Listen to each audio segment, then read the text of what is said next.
1971. We woke up in a different world, where the Cold War ended along with the Vietnam carnage. All because of the Dome. The Dome. A territory full of anomalous artifacts, phenomena, and organisms. We still don't know what it is. An alien city? Some kind of a testing ground or storage? Whatever it is, no living thing trapped under the Dome can escape it. Yet even this did not stop the research.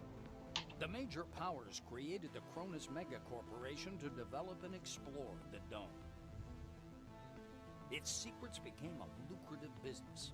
The Spire station was built on top of the Dome to export the artifacts and import supplies and personnel.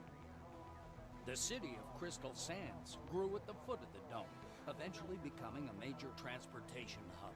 All this required thousands of employees, and there was no shortage of candidates. Romantics, pragmatists, and adventurers of all trades swarmed recruiting centers around the globe, seeking jobs at Cronus. You were one of those people. In Oh, ich habe gerade gemerkt, dass gar kein Ton da ist. 1976, was approved, and you went under the Dome towards the future. Whether a good one or a bad one, only time. Ja, doch, Ton ist da, aber sehr leise.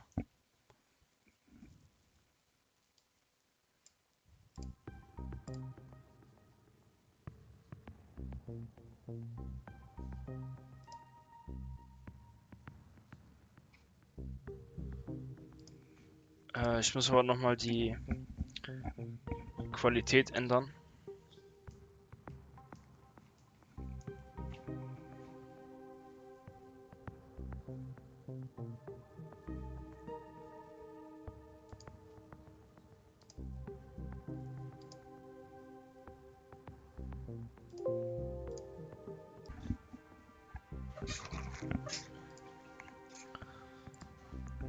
So, Qualität habe ich geändert. Müsste jetzt eigentlich funktionieren. Live-Chat ist auch an.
Okay.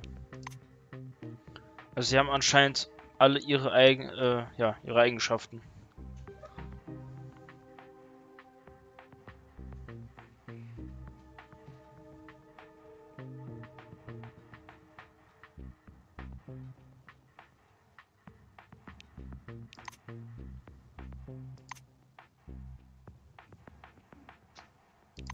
Ja, was machen wir denn?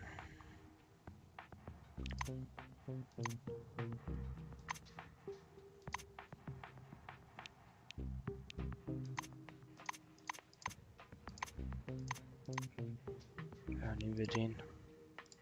Eigenschaften kann man ja später noch ändern. Ja. Also. Blaue Abteilung.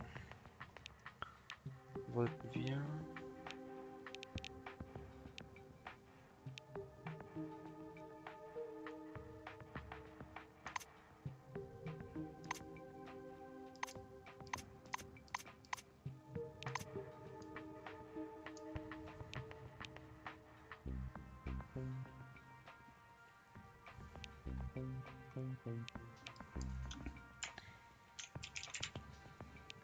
Weiter.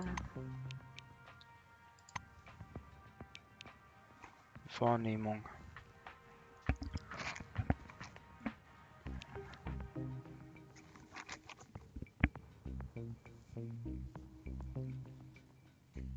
Verstand.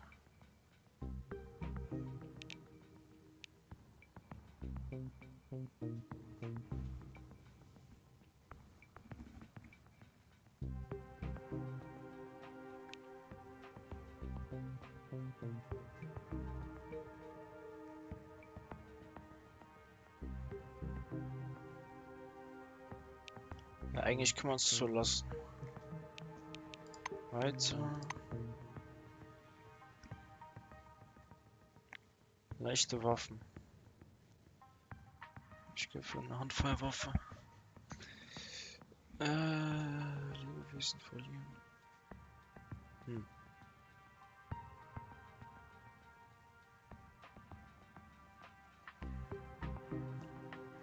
Sturmgewehr. Schrotflinte.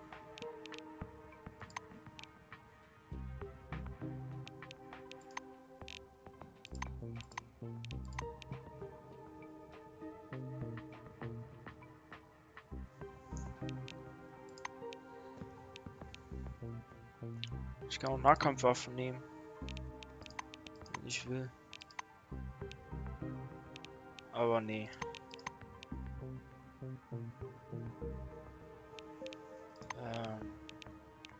Ich nehme Fallen und leichte Waffen, denke ich, oder? Hat das Sinn?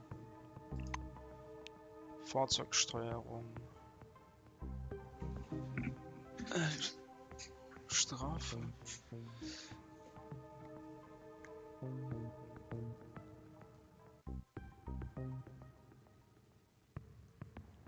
Okay.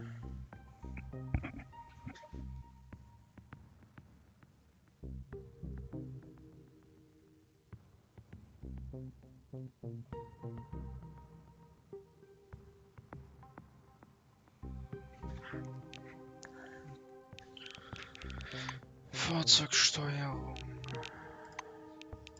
Ich kann hier eins entfernen und dafür hier zwei hinzufügen. Das kann ich auch machen. Aber mache ich mal nicht. Medizin. Überleben. Verbrecher. Berechnung Geschick plus Glück. Technik 15. Brauche ich wohl Technik.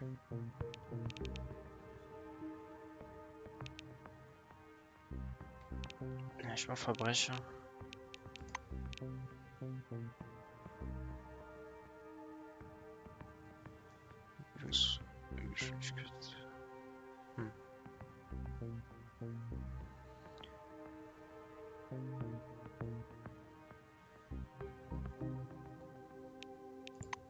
Ist klar. Was macht das? Initiative. -5. Hier.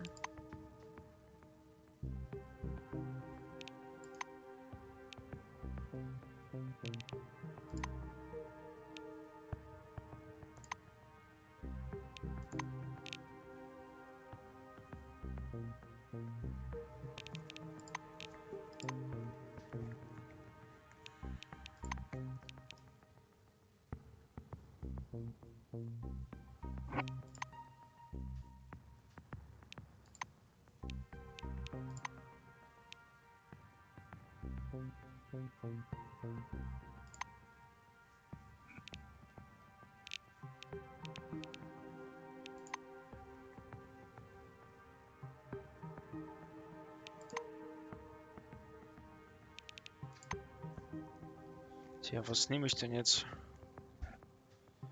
Überlegen wir.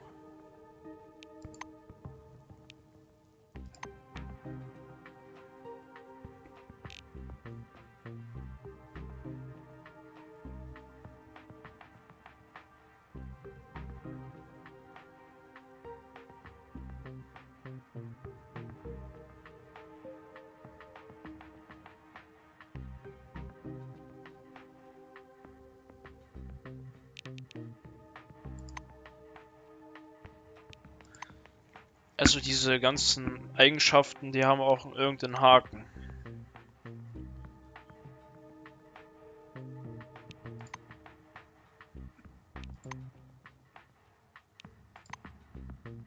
Manche Sachen werden auch gar nicht angezeigt.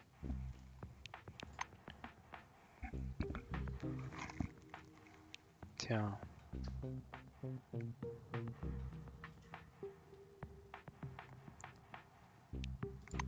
Ich habe das Gefühl, hier gibt es nichts wirklich Sinnvolles, außer vielleicht Verstand. Lernfähigkeit.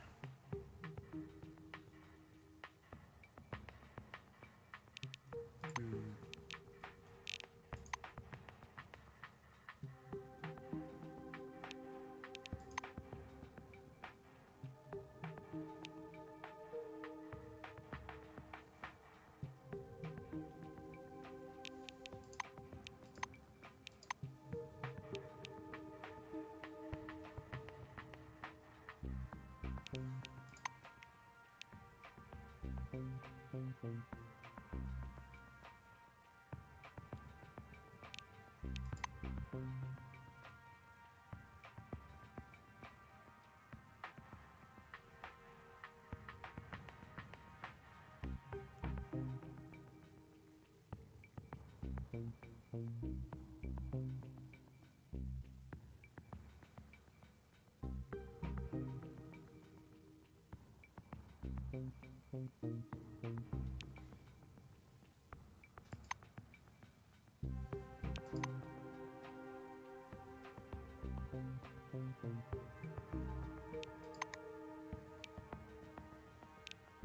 Ich will einfach gar nichts nehmen.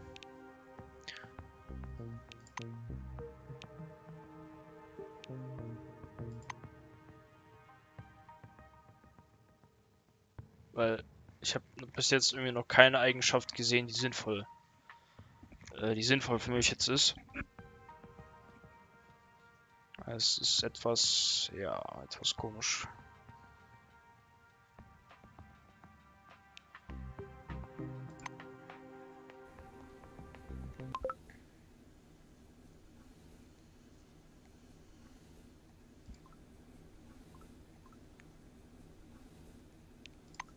Okay, weiter.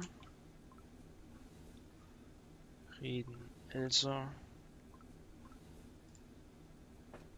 A tall woman is watching an ad playing on the monitor, arms crossed. The polished to a shine badge on her black overalls reads, Elsa Olafson, Security Service. She glances at you and offers her hand in a businesslike manner. Greetings. Please take all necessary precautions. By that I mean, don't turn your back on him. Elsa nods at the orange.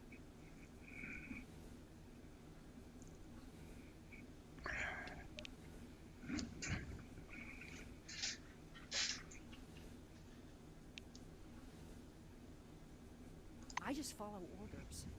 Even if his crime was embezzlement, I have to keep him cuffed. Those are the rules. Olafson shrugs in a sharp, mechanical way, as if racking the slide of an assault rifle.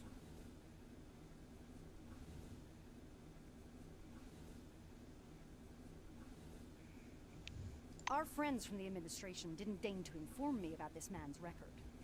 Could be I'm escorting a serial killer. It's corporate policy, you know. She gives the silver a vengeful look.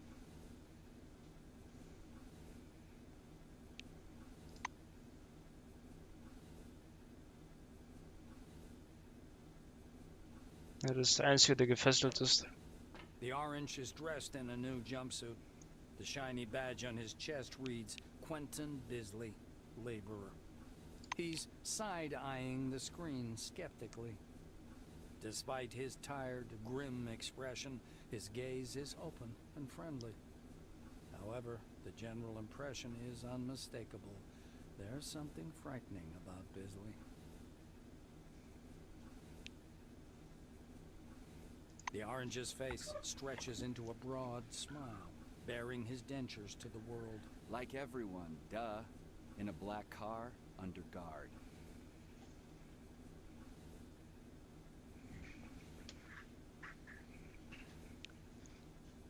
There's other guys too, the ones who go through the front door.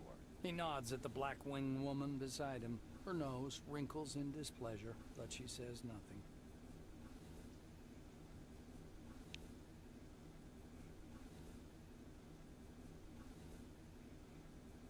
Quentin raises his hands to examine the devices. They call them humane handcuffs. How about that? Truth is, there ain't nothing humane about them. They zap you real hard the moment you get your hands on a gun. But they sure look nice. Bisley lowers his hands again and smirks. Das ist natürlich cool. A guy wearing thick spectacles thrusts out a sweaty hand. Monty James, Silverwing. He glances down at your badge. Ah, it's you. I found your file extremely interesting. And your CV, wonderful. Ja, was auch immer. Inspiring, really. When I had the opportunity to look over the files of my future colleagues, I couldn't resist. I don't want to sound boastful, but silver level clearance has its advantages. Monty winks.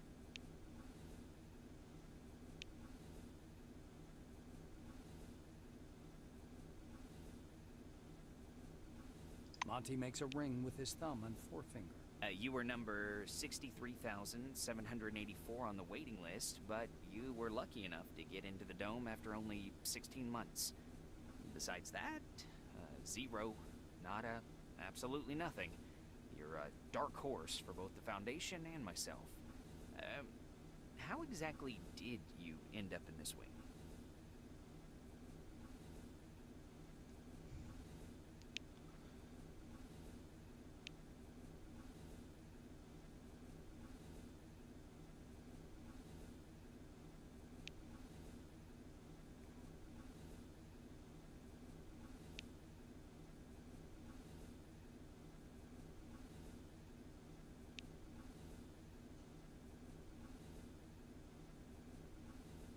The silver shakes his head. Honestly, I envy you. Yeah, I do. I understand pretty much nothing about computers. A typewriter is more my speed. How do you keep track of all the different commands? I have no clue how anybody could ever get adjusted to it. Ja, ich auch nicht. An uncomfortable silence rises between you, and Monty abruptly changes the subject. He taps the narrow illuminator panel with one finger. Ich mag den Look, there's a Erzähler. storm rising. The lightning is strange. Green. Ja, der Erzähler hat eine tolle Stimme. Also, This is my gefällt first mir. sandstorm. Ich hasse es in Filmen oder Spielen, wenn die Erzählerstimme nervig ist. Aber das ist zum Glück nie der Fall. Also, sehr selten. A man with a mustache and a blue jumpsuit is standing at the window, studying the construction site below through the occasional break in the clouds. His badge reads Igor Patan, planner. The blue taps on the glass with one finger and gestures you to come and take a look. Seems like he doesn't speak English. Kein Deutsch sprechen. Aber das ist ja falsch übersetzt. Eigentlich sollte hier Englisch stehen. Aber gut.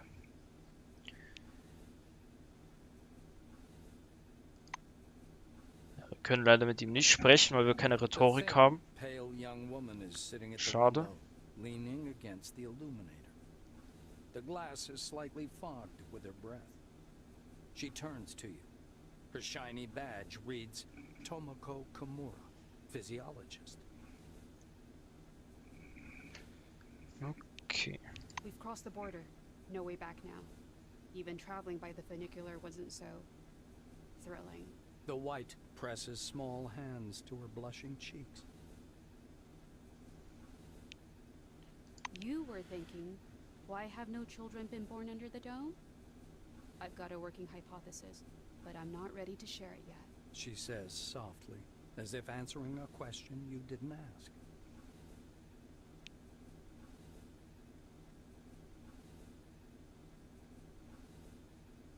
Kimura peers through the glass in the direction you indicate.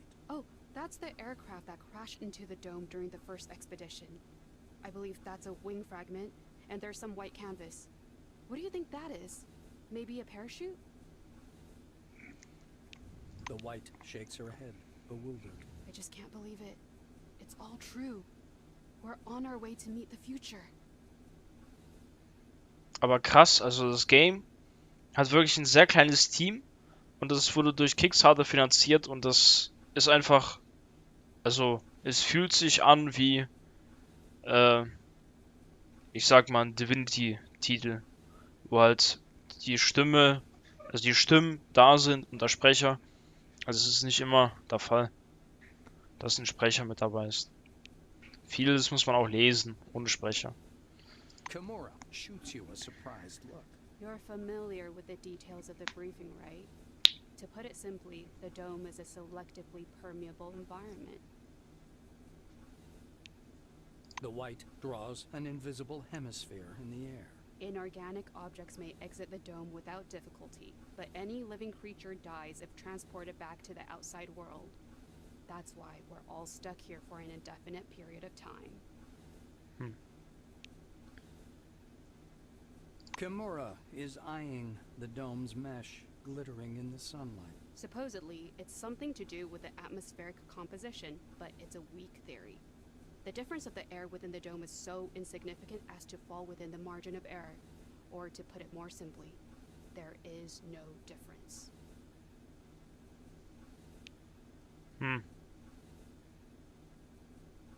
She shoots a quick glance at the silver and lowers her voice. I heard a rumor, or a conspiracy theory, that we can leave the dome at any time. We've simply been told we can't. If you ever decide to test this hypothesis, don't forget to leave me something in your will. Alles klar. Werde ich tun. Ja, wir haben jetzt mit allen geredet. Theoretisch. Guck mal, wir können die jetzt beklauen, wenn wir das wollen. Schleichen aktivieren. Ja, und die können wir jetzt alle beklauen. Tun wir mal speichern, um mal zu schauen, was passiert. Wenn wir das dann tun.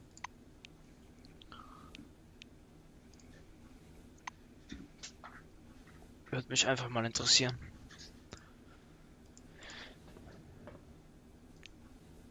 You come near my pocket again, I'll break your arm. You come near my pocket again, I'll break hands off my pocket. Also ich kann hier so oft beklauen, wie ich will. Da passiert nichts. Ja.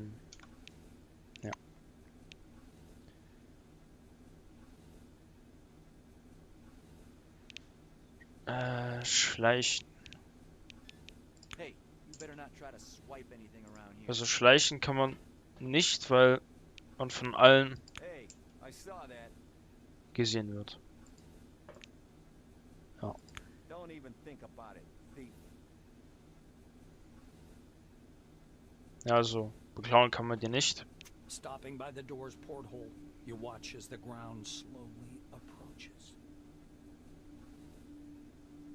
It looks brown-black through the tinted glass and smoky blue at the horizon. It almost seems like the clouds are pulling apart there. Your eye is drawn to the cluttered eastern section of the dome, where you see a block of warehouses and something resembling an observation deck. The real dome doesn't resemble its image from the ads at all. There are no snow-white cities or vast highways to be seen here. Looking more closely, you can make out a single, lonely road leading north. A few sheds, a radar installation, and the glittering antenna of a radio tower emerge from the mists. Okay. Yeah. Just as you're about to move away from the window, you notice a whirlwind beginning to form above the ochre plain. The gathering storm drifts unhurriedly above the desert, a crown of green lightning flashing at its core. Clearly no ordinary weather phenomenon. It must be one of those anomalies. You freeze by the window, unable to avert your gaze.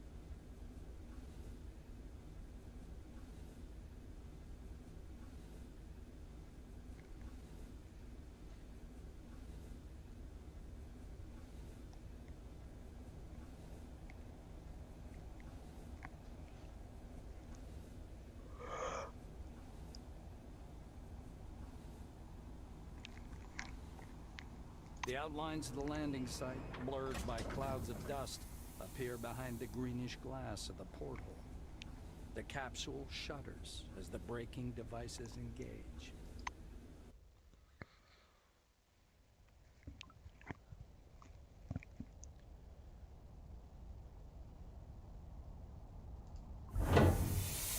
Oh, das ist sehr laut.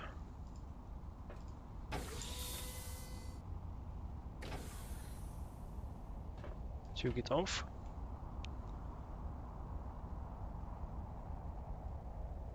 Aha. Okay.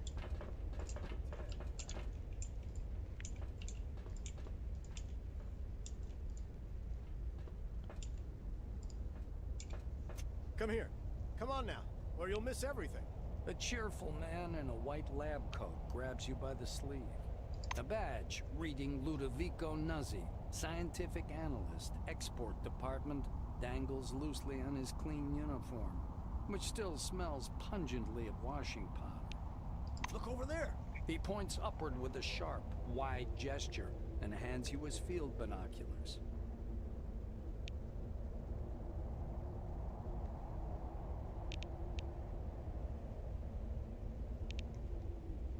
You raise the binoculars to your eyes.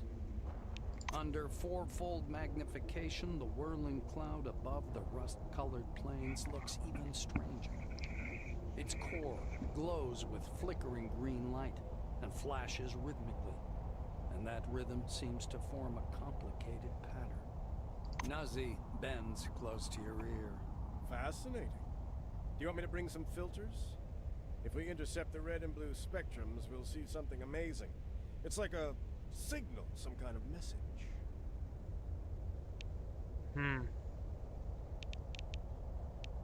Scheiße.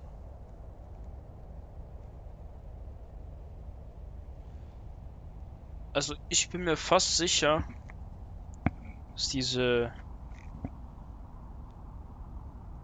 Anomalie oder was es ist, irgendeine Nachricht tatsächlich ist.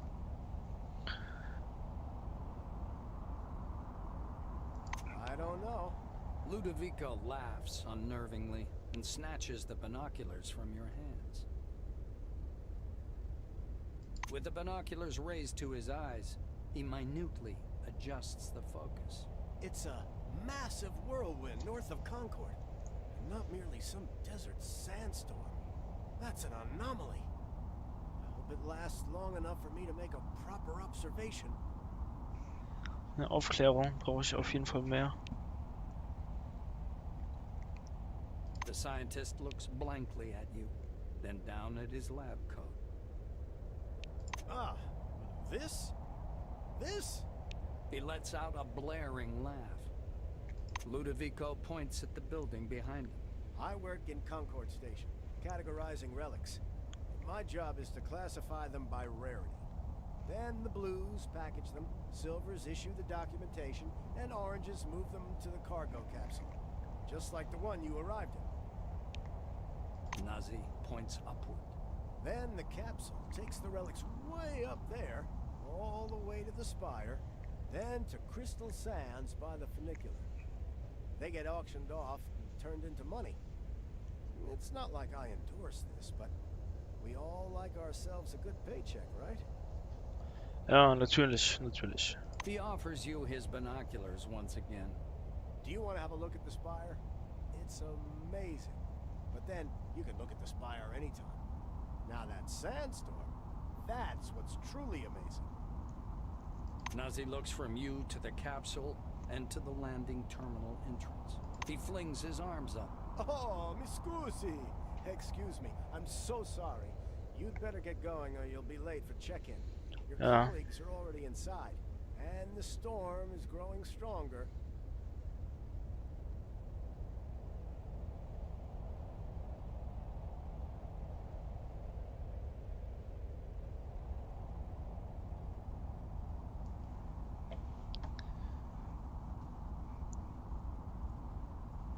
Yeah, the storm is growing stronger.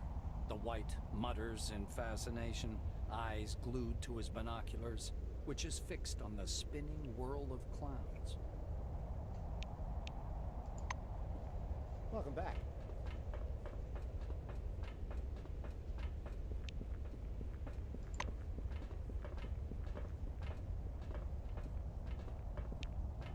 Ah, okay. Come back again. Ich werd schon gehen. Ich werde schon gehen.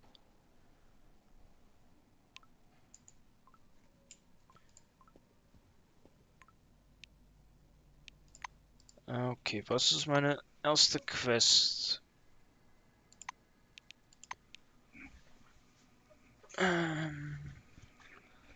Registrieren, ja. Genau. Ich muss mich registrieren. Wer ist das?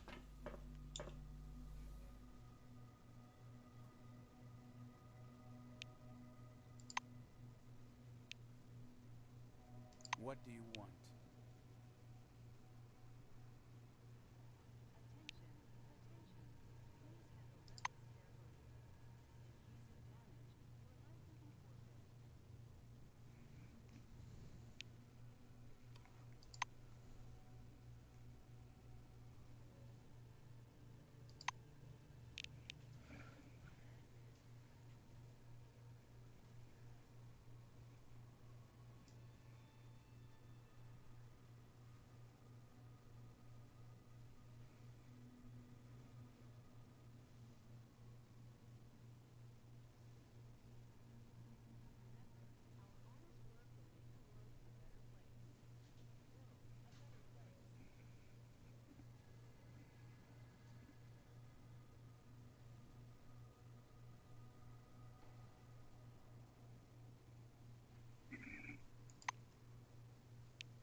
See ya. Alles klar, Kollege. Verkaufsautomat. Mülleimer. Nichts.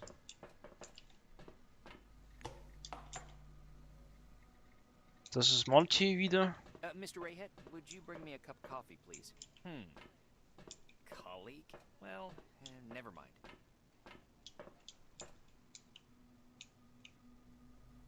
Koffer von Monty James. Das ist ja sein Koffer, hallo? Schloss knacken. Erschöpfung 75. Scheiße. Untersuchen. Zahnschloss. Aufleben Florida. Okay. Vielleicht kann ich mich anschleichen und den knacken. Schauen wir gleich. Wenn der sich umgedreht hat, können wir den eventuell knacken.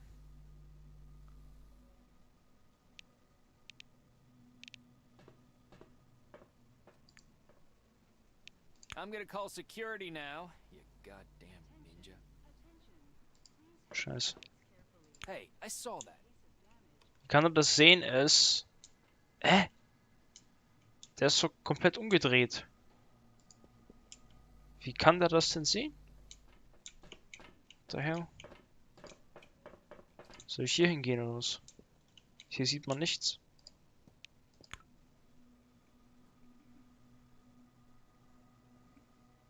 Dick zu werden.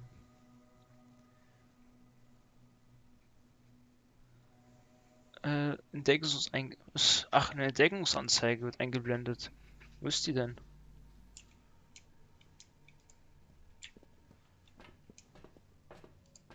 Oh mein Gott.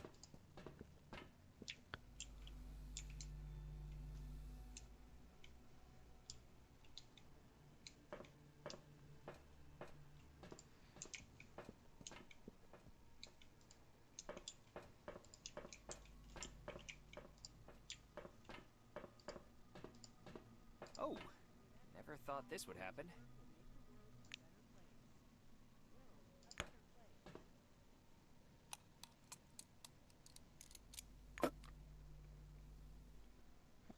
An einem Tatort gibt es immer Beweise, die gefunden werden können. Sollen Sie sich erinnern? Ein Zeugefilm wird diese sich Ermittlung aufstellen, möglicherweise die zu dir oder zu deinem Begleiter führen. Wenig von schweren Straftaten können Beweise ein paar Minuten bis zu ein paar Stunden lang gültig sein. Beweise. Also bis zu ein paar Stunden. Was ist das?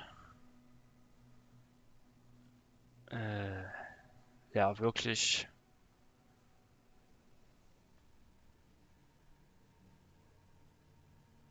Also wirklich geil. Ist das Zeug nicht, was der hat.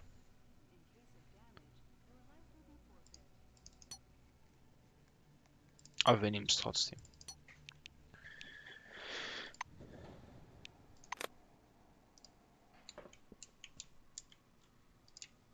Damn, can't believe it.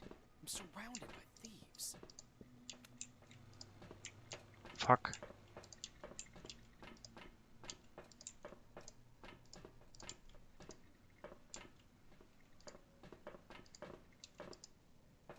Oh oh.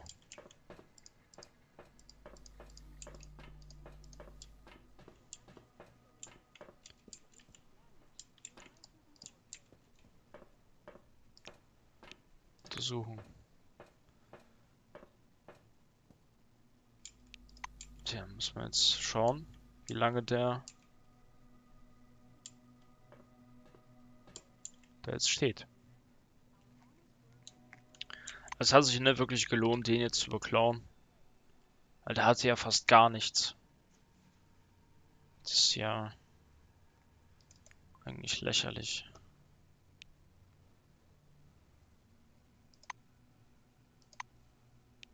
So eine billige Broschüre. Ja, ja. Willkommen, willkommen. Damit kann man ja auch nichts machen. Ein paar Hemden. Wow. Wow. Ich habe Erfahrung erhalten? Wenn ich was gemacht habe? Weil ich es gelesen habe? Nee.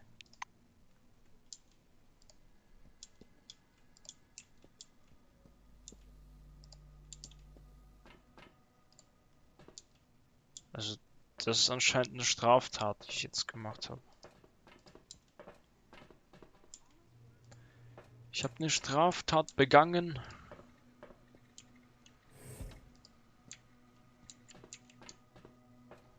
An dem Klos ist sowieso niemand.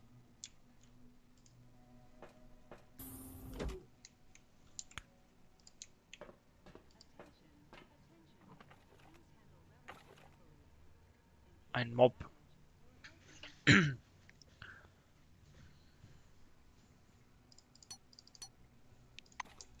Meine erste Waffe.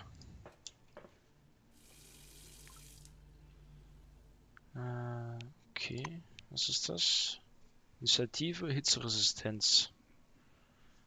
Lebhaft. Für 14 Minuten. Okay.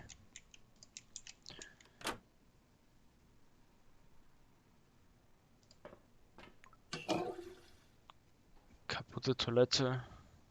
Dietrich. Alle speichern?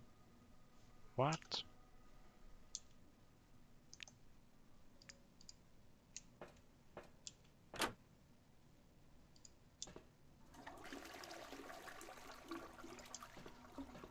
Linderung. Ah, okay.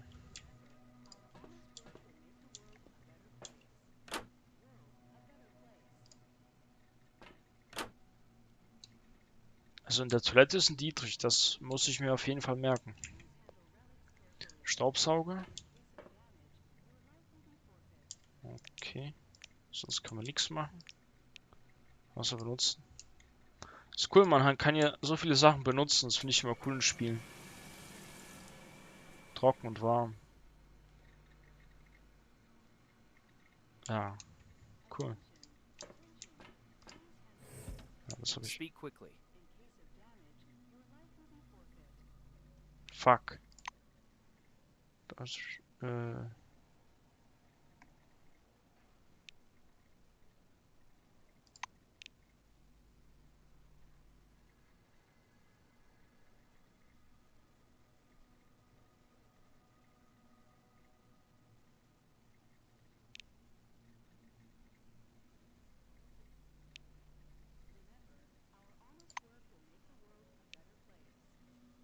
I hope we won't see you again. ja, das war eigentlich komplett sinnlos, das zu tun. Egal. Hello, come up to the desk, please. I'll register you. Ja, A tall receptionist watches you from behind his desk with a bored, haughty look. He waves impatiently at you to approach. The employee glances at you indifferently. His upper lip is ever so slightly curled in contempt. All new employees must register first thing. Come up to the desk, please. The nameplate on the desk tells you you're talking with Dean Rayhet, administrator. The administrator slaps himself on the forehead. Ah, I almost forgot the regulation pre-registration greeting. Just a second. Rayhet produces a reel-to-reel tape recorder from beneath the desk, rewinds the tape to the beginning, and presses play.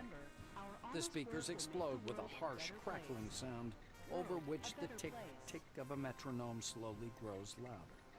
Solemn music begins to play, and the administrator's face takes on a serious expression. Dear employee, on behalf of the Chrono... The administrator clears his throat and continues. By joining our company, you choose the path of science and progress.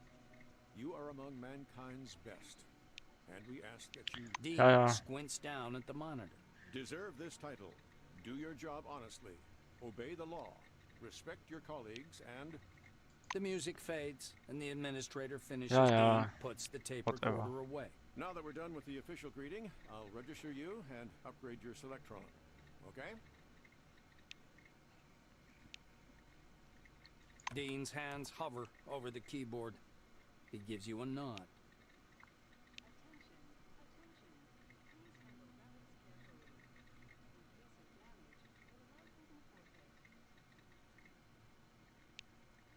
You squeeze into the narrow window, lean over the reception desk, and key your data into the database.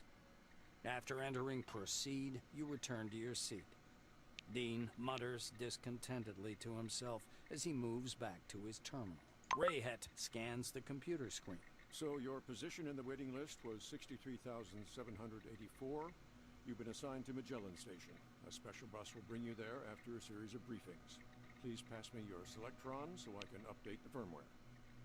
Dean snaps the docking port of your pass to a recess in the casing of his computer. The administrator returns your Selectron. Now you have first-level clearance for a Blue Wing employee. You have access to storage, the repair bays, and various workshops. Your Selectron also has a built-in universal key that opens the hatches accessing the air shafts. Alles klar. Dean continues. All new employees have a short list of tasks to perform on arrival. Do you want to hear all the details? Also ich or kann just the short version? Lüftungsschächte öffnen. Das heißt, ja, also ich bin halt ein Ingenieur. Ich kann halt Wartungsarbeiten durchführen und das ist wahrscheinlich meine Spezialisierung, schätze ich mal.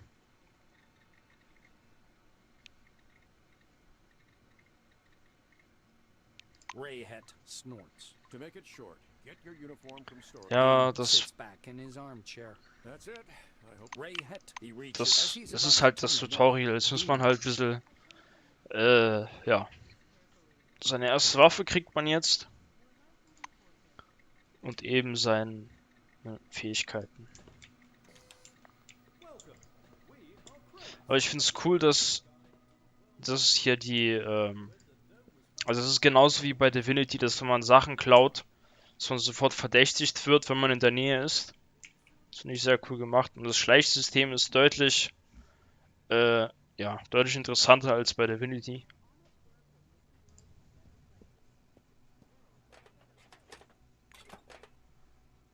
Ich komme gleich wieder. Ich hole noch was zu trinken.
So, da bin ich wieder. Also, wo waren wir stehen geblieben? Ach ja, haben uns registriert. Und jetzt? Behind the storage counter, you see a small, neat guy. His gingery hair shines with something like brilliantine. His badge says Sidney Maynard, storekeeper. The silver perks up at your approach. A thick logbook appears at once from under the counter. Sidney puts on thick glasses that seem to age him 5 decades in an instant and studies the lined pages. The silver finally stops and pins down a particular page with his finger. This is your first uniform requisition, right? Der Lenker. You can also purchase any equipment you need for the desert directly from me. Attention, attention. Please handle relics carefully. In case of damage, your life will be forfeit. Maynard adjusts his glasses in a businesslike manner. Before I give you the uniform, please listen to these short instructions. The silver disappears into the back for a while and returns with a small package. Unfolding the package, Maynard shows you a brand spanking new uniform. Sidney half unfolds the clothes. A jacket, high boots, and turnip pants with patch pockets. The technician's uniform screams function over fashion. Parts of the uniform are rubberized to protect you while working with electricity. Alles He klar. raises a finger. One more important thing. In accordance with Order 16-225, Okay. helmets and gloves are not issued, but they're available for purchase. Sidney hands you the package. Here's your uniform. Und dann ziehe ich die mal an.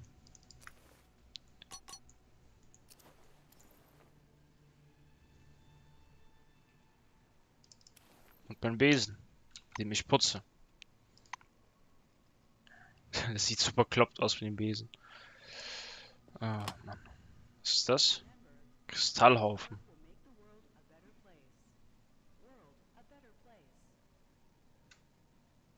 Hey, lol. Crystal Meth oder was? Hier ist...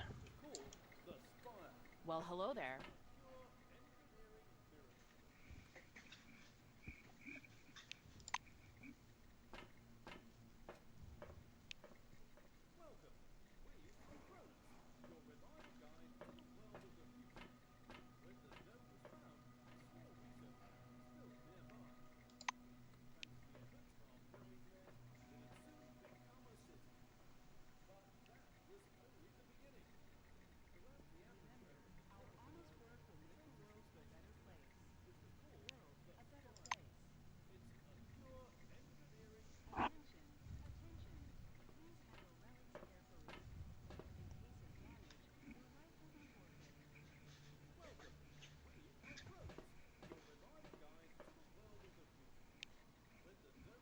Have a good one. Okay.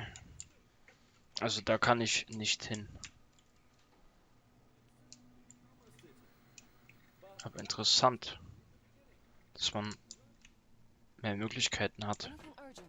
Also man könnte sicher auch das Training überspringen, schätze ich. Muss ich jetzt hier hin? The smell of good tobacco wafts off this tall, portly woman from a meter away.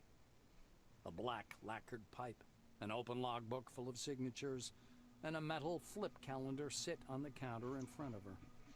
A small nameplate reads, Margarita Tkachenko. The woman fixes her coppery hair with one hand and casually lights her pipe. To what do I owe the pleasure? Her voice is deep and gravelly. Margarita thumbs back a couple of pages in her logbook. I see. She glances at her Kairos, looks at you. A couple of minutes later, Tkachenko, she puts the gun on the counter and strokes the Bakelite grip with a strange affection. Pistols are good. Not for everyone. One needs a special skill set. The black draws the slide with a snap, pops out the magazine with an almost imperceptible movement, and slams it back in place. It's reliable, as a nice heft, too, so even if it jams, you can always smack him on the head with it. Takachenko slides the pistol across the counter.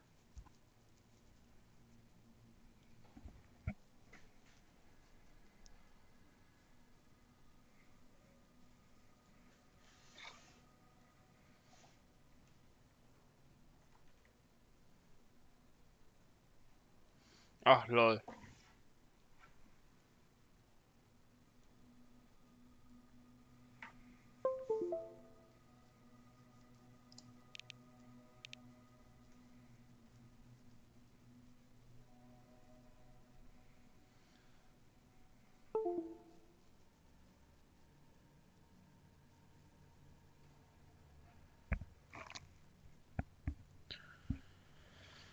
Was ist das?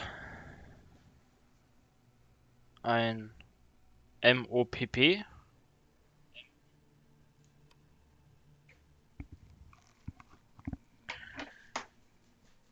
Ach, ein Mob. Ja, das ist ein Mob.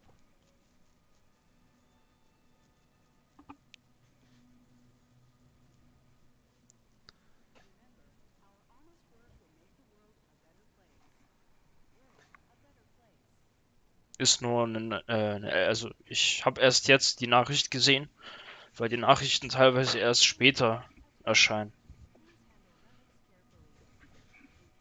Deswegen konnte ich jetzt mit dem Wort nichts anfangen, weil der Zusammenhang irgendwie nicht so gepasst hat.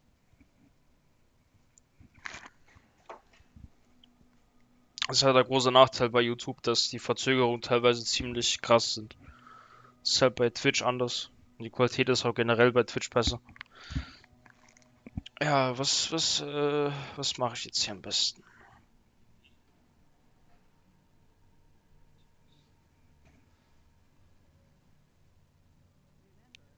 Margarita drags on her pipe and releases a puff of thick, yellow smoke. I see you know the rules and won't cause problems. Attention, attention. Please handle relics carefully. In case of damage, your life will be forfeit. Takachenko tamps down her tobacco. Nice accuracy, but the stopping power is too low to call it a killing machine. Still, it's an all-around excellent weapon. Ja, natürlich, Pistolen sind immer gut. The black points at a poster on the wall behind her. Can you see what's written there? Clean and oil. The armorer shrugs, puffing indifferently on her pipe. It's the least I could do. We have a requisition list from the Silvers. For free, you receive only rubbish. If you want the real deal, check out the weaponry shop. Leaning over the counter, the black points somewhere off. But before the training zone, go see that wizard guy with his toothpicks. Be Ich careful verstehe nicht, warum around him, man though. Don't let him pitch diese you Magie on. lernen muss, wenn man das nicht mal als Hauptskill She winces in disgust. Dings gewählt hat. Das ist komplett irrelevant. Verstehe ich echt nicht. Was will ich mit so einem Gegenständen zeigen zu lassen? Türen aufzubrechen. Aha.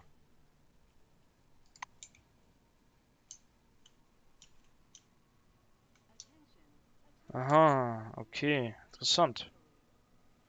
Notizbuch. Schreibdick. Ein offenes, benutztes Quiz. Diese Seite.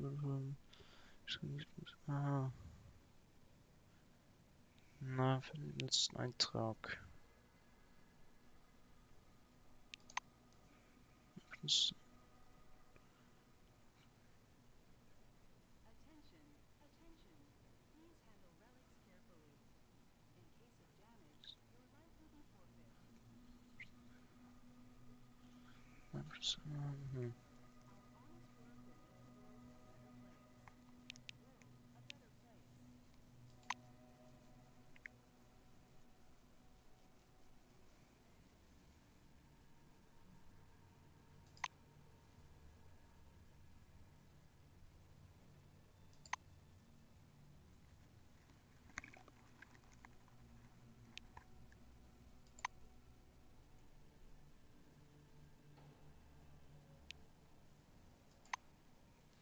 Ist klar. Also kann man alles anzeigen lassen. Interessant.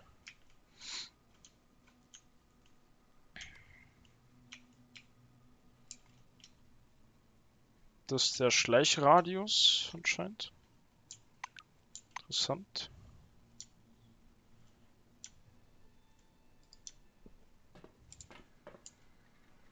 Mülleimer. Hier ist ja nichts. Pistole kann ich ausrüsten.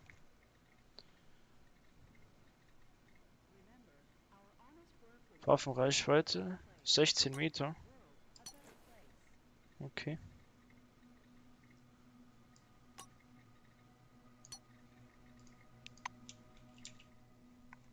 Alles klar.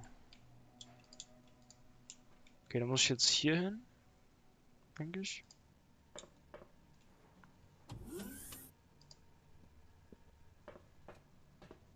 A lean silver with thick black hair and a huge cigar clamped in his teeth is sitting in front of you. As you approach, he flashes a sly grin and slowly raises an outstretched hand above the table.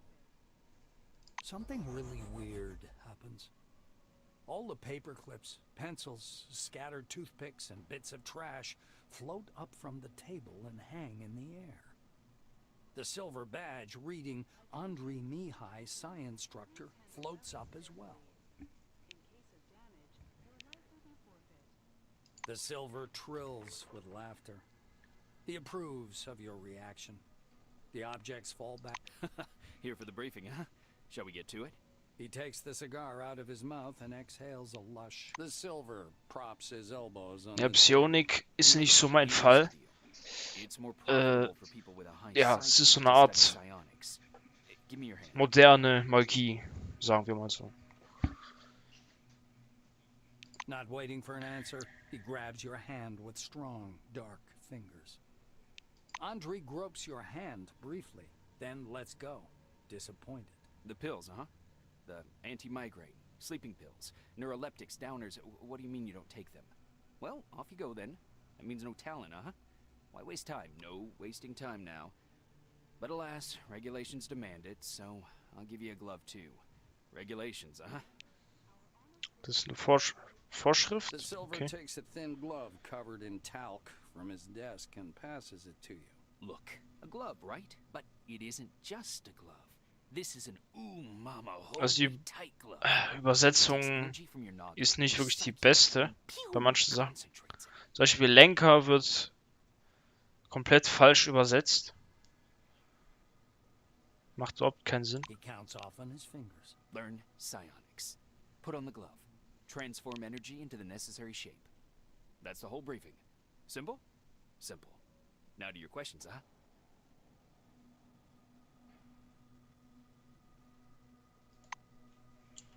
Okay.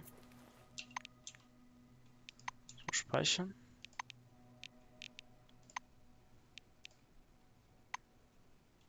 Mihai smiles around his cigar. Ja, hier bin ich ja fertig, oder?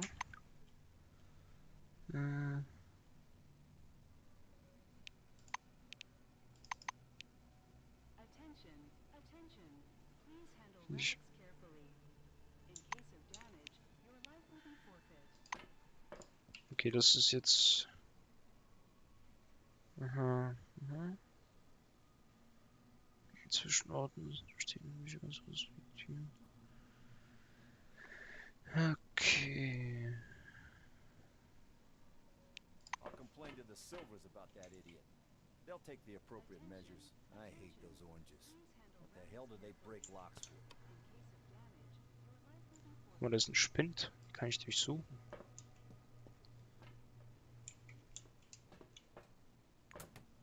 Zigaretten. Na sowas. Die Blumentöpfe kann ich auch durchsuchen. Hoffe, da ist was drin. Nein, da ist nichts drin, nur Erde. Hier ist auch noch ein Safe. Remember, our Oh, honest work Geld. to make the world a better place. Jawohl. A better place. Ah, hier kann ich aber nicht schleichen, oder? What are you sneaking around here for? Nee, geht nicht. Damn. Ah, jetzt geht's. Deckungsstrafe 3. Was heißt das? Genau. Schloss knacken.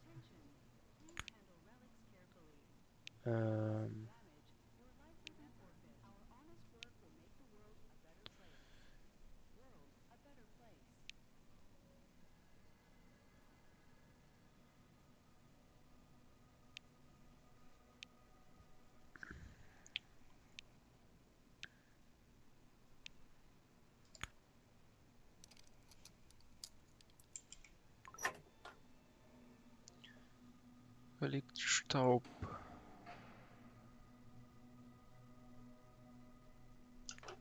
Interessant. Robbed again. What kind of folks would do this? Fuck. Der Typ. Allein Deckungsstrafe 1000. Holy shit. Deckungsstrafe 1000. Deckungsstrafe 1000. Also das ist, wenn man sie beklaut, heißt es, kriegt man dann die Strafe. Ich weiß nicht, was es genau heißt. Ob das Stunden sind oder Minuten oder whatever. Was genau das heißt, keine Ahnung.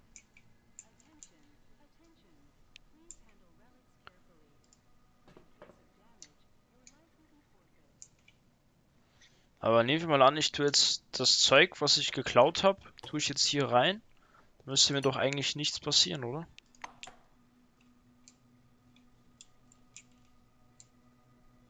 Was hat es jetzt gebracht, diese -3?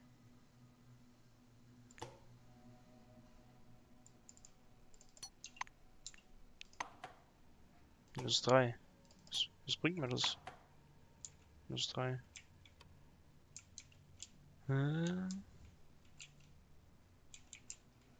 Egal. Ja.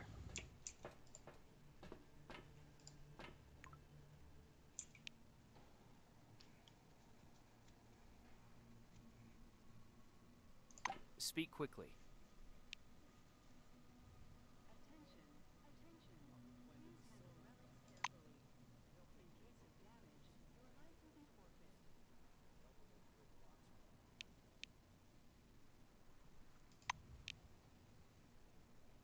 Remember, our honest work will make the world a better place. World a better place.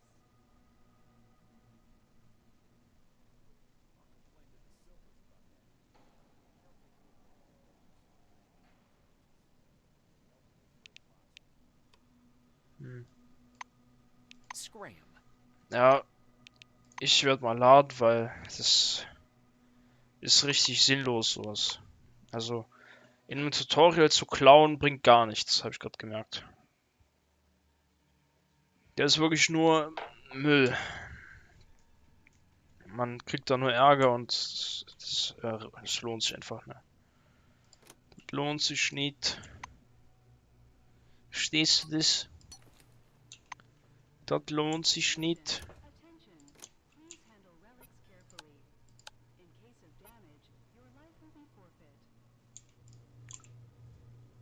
I'll complain to the Silvers about that idiot. Okay, An also die engineer Tür in ist a bright kaputt. blue jacket is tinkering with the door lock, cursing under his breath non-stop.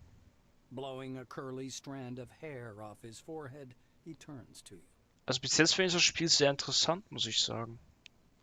Und ich spiele das Spiel ja nicht nur, also ich spiele generell Spiele nicht unbedingt wegen der Grafik, sondern eher wegen dem Inhalt. You're a newcomer, right? It's a straight-up open house here today. He offers you his hand. According to his badge, this is Maxim Penkovsky, technician. The technician slaps the door with one hand. You have to wait until I'm done. Some orange jammed up the lock with chewing gum just for a laugh. They're like animals, those oranges, marking their territory. If you ask me, they're too gracious about those bastards. in Crystal Crystal Sands, was ist das? Eine Stadt.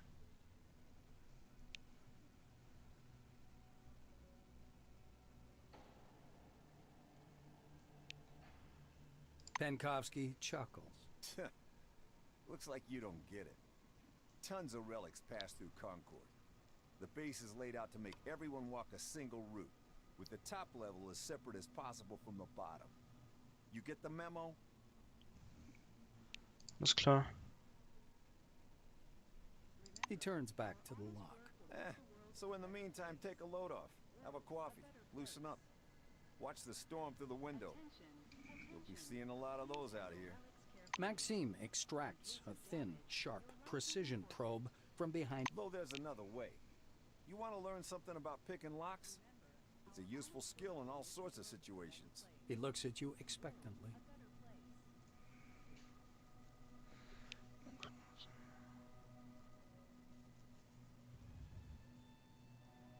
The Blue's getting excited. All right, looky here. Penkovsky presses his pick lock, and an odd device resembling a hybrid of a screwdriver and a can opener into your hand. Using a mechanical pick lock is easy peasy. No special skill required. They wear out after a few locks. While the old-fashioned kind is another thing entirely. Cheap, one use. But one has to know how to use it right. That's a tool for a master. Maxime takes out another pick lock and crouches by the door. He gives you a quick lesson on how to pick a lock. By the way, you can carry your tools in your belt. It's much handier to have them right there. Penkovsky shows you his utility belt, where he keeps all kinds of tools and gadgets. Ah, okay. Actually, finding tools under the dome is no problem at all. There are even devices for hacking terminals and so on. Maxime hoists up. The Blue solemnly raises his index finger. And one more thing. Always use brand name stuff if you can. Groovy produces good kits. Modus and Supercolor do too. They've all got fat contracts with Cronus, so they care about quality. Alles klar.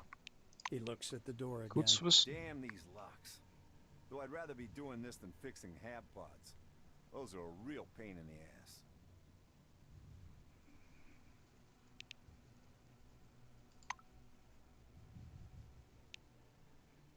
Attention, attention. Please handle relics carefully.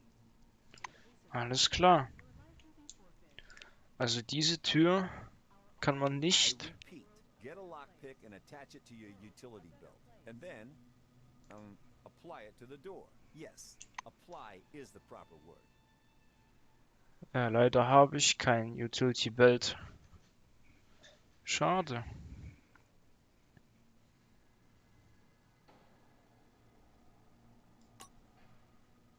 Tja. Dumm. Dumm gelaufen.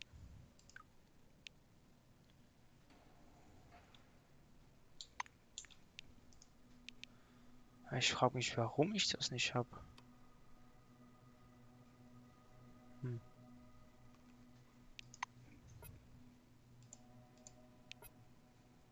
Remember, our honest work will make the world a better place. World a better place.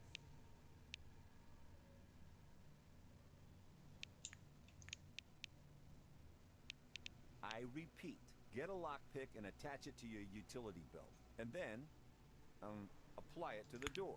Yes, apply is the proper word.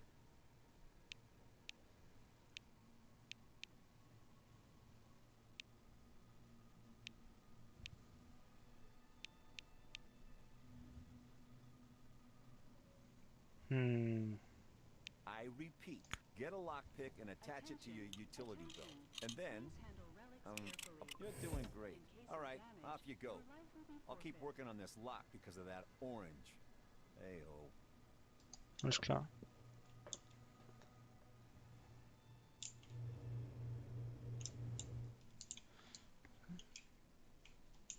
Welcome Under the Dome, an amazing excursion to a world of new technology and the riddles of an ancient civilization. Listen to this information, useful for all wings, and receive a colorful leaflet. Aha. Okay. Da müssen wir jetzt zu 4. Hausmeister. Ausrüstung. Desinfektionsmittel, das brauchen wir. Staubsauger. Mülleimer.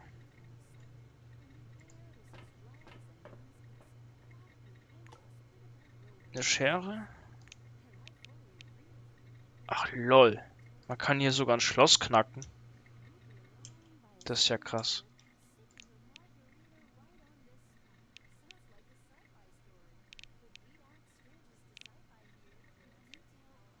Durchsuchen. What are you doing?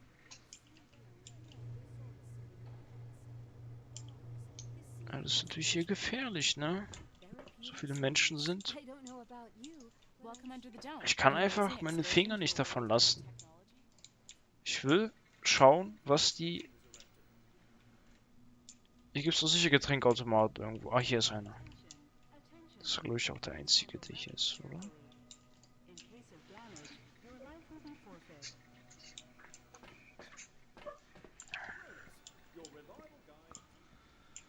Ja, das müsste der einzige sein, der hier ist. Der Typ, Mr. Rayhead, would you bring me a cup of coffee, please? der Typ hockt immer noch hier. Colleague? Well, never mind. Speichern.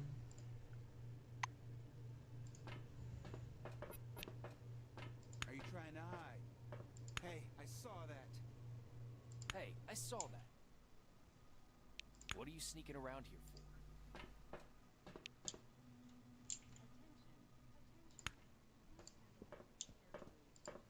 Wie ich den Mob hier rumlaufe.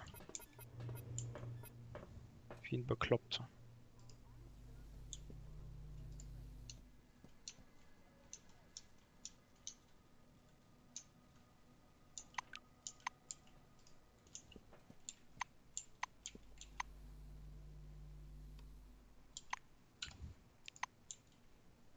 Ich bin nur ein Hausmeister, ich mache hier nichts. Ich will nur putzen. Und Wartungsarbeiten durchführen. Ich mache sonst nichts.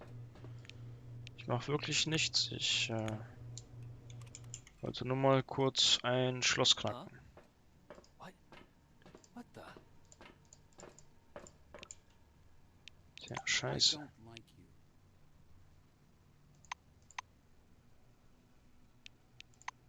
I hope we won't see you again. Scheiße. Tja.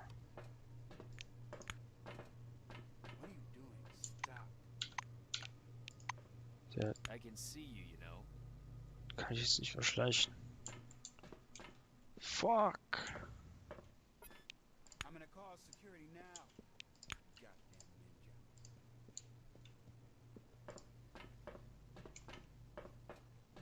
Kann ich das jetzt durchsuchen?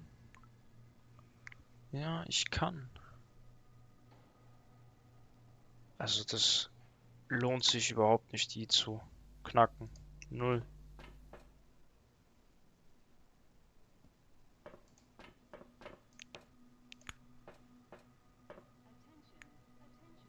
Aber es lohnt sich, den zu knacken.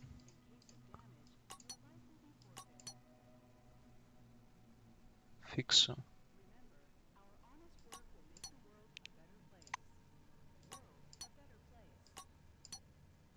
Ist das Gewicht?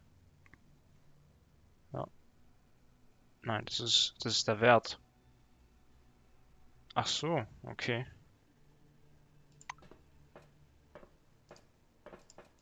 Mr. Rayhead, Fuck, would fuck, you fuck, bring me a fuck. cup of coffee, please? Colleague? Well, never mind. Hat sich...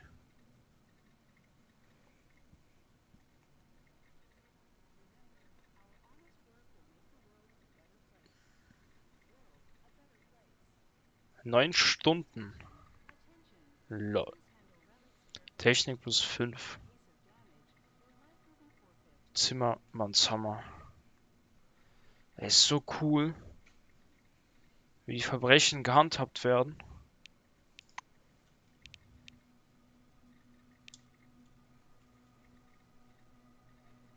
Ja, ich denke, also am Anfang sollte man auf jeden Fall nicht klauen.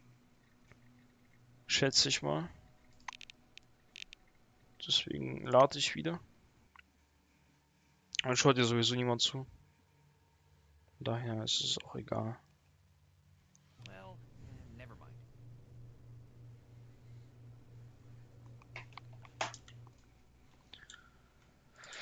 Ja, das war ganz interessant.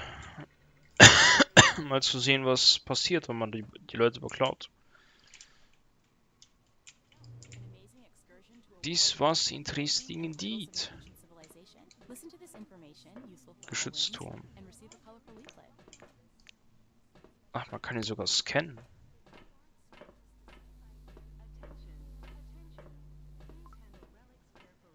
Cool. Welcome under the dome, an amazing excursion to a world of new technology. Richtig cool.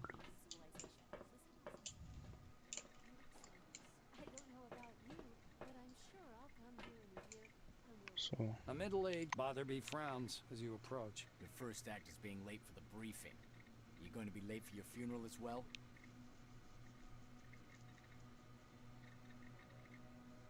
The black looks you over. Yes, I see the weapon received check mark. Looks like you are fully prepared to disappoint me. You are prepared, right, employee? Botherby leans over the counter and directs you to. He raises his index finger. The conditions in the training zone close. Pulling a notepad from his pocket, the instructor jots down your name. Your goal is to hit 3 targets. I'm going to monitor you and advise. Ja, alles klar. Whatever. Whatever. Aber guck mal hier. Kann ich jetzt richtig gut klauen. Ja. Das wollte ich eigentlich sein lassen. Weil die mich hier die ganze Zeit erwischen können.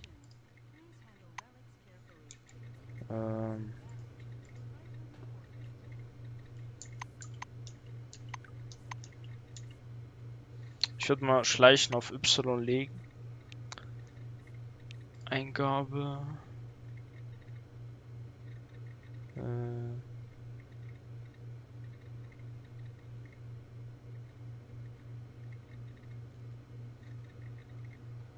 Sichtkegel. Hier Schleichmodus. Ach, warte mal, lol, Schleichmodus.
Aber das können halt die anderen sehen, ne? Scheiße.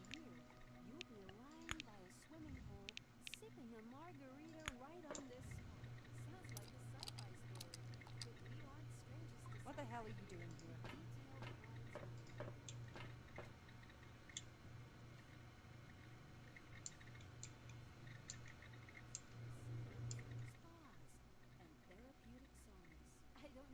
Haben die das gesehen? Ich denke nicht.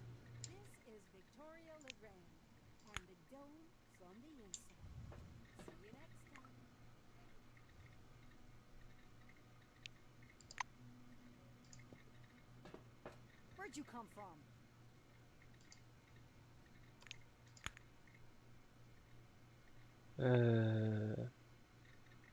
What? Das heißt alles speichern? Das ist ja bekloppt. Das war jetzt wirklich das letzte Mal. Ich werde auf jeden Fall nicht mehr klauen. Das ist einfach dumm am Anfang. Vor allen Dingen halt noch von diesen Leuten zu klauen. Alles klar.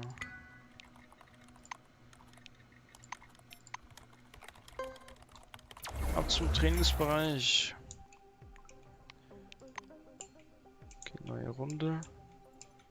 Was macht das? 16. Verängstigt. 60%. Fertig entfernt von der wahrscheinlich. Okay.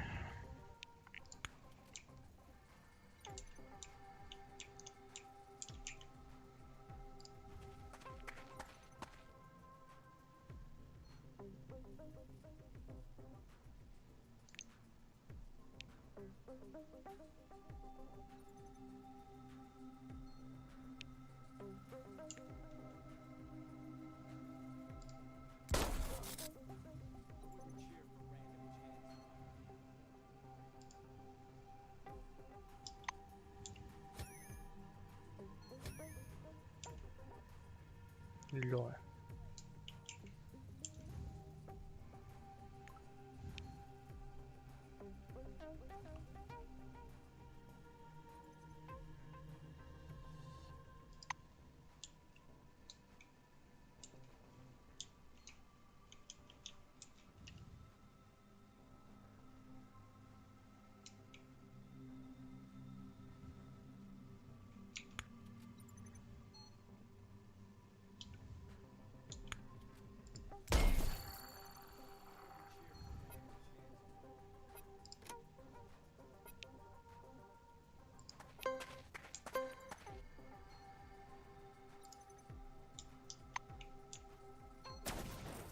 Oh lol, der hat sich selber gefickt.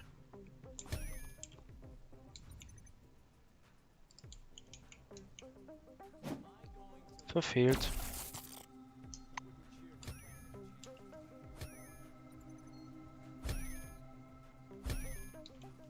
Das ist ja süß.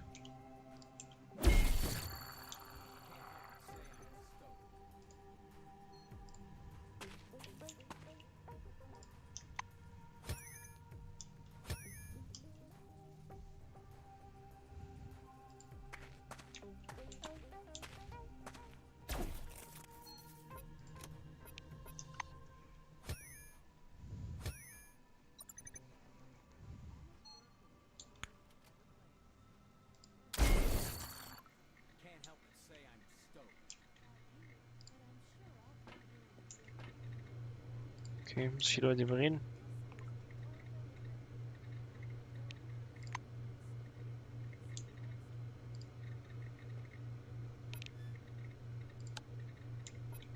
Wegsteckt natürlich. Botherby nods grandly. You made it through training without making a total fool of yourself. Congratulations. I'll send a report up the chain about your complete... Alles klar, bin ich jetzt fertig hier? Ah ne, ich muss noch... Ah Gott, ich muss noch den Scanner machen. Habe ich ganz Welcome vergessen. under the dome, an amazing excursion to a world of new technology and the riddles of an ancient civilization. Geld. Fernseher. Kann ich nur schauen. Okay. Okay.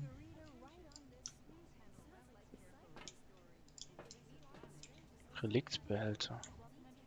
An amazing excursion to a world of new technology and the riddles of an ancient Was civilization. da wohl drin Listen to ist? this information, useful for all. You see a tall scientist in a white lab coat, bathed in the dim lamplight. He almost appears to be hovering above the laboratory floor. The man turns at your footsteps. He's holding a paper clipboard and a pencil. His shimmering silver badge reads Sebastian Van Olden. He glances from you to the glittering watch on his wrist. I want us to respect one another's time. Please speak loudly, clearly, and to the point. You must be the newcomer I was told about. Nice to meet you. Finished with his unusual greeting, he offers you his thin hand.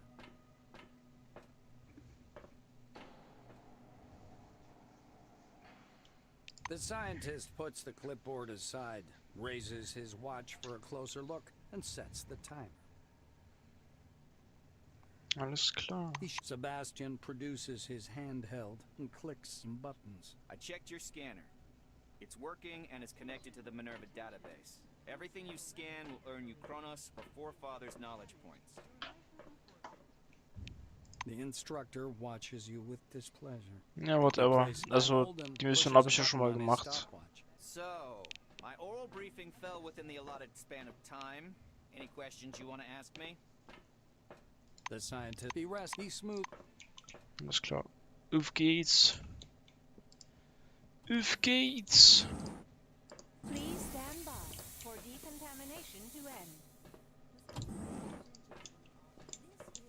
Dann mal los. Scannen, scannen, alles abscannen. Von Leichen, Vorrichtungen und beliebte Spielzeug der weißen Abteilung. Guck mal, Medikit. Boah, alter Falter. Strahlung minus 250.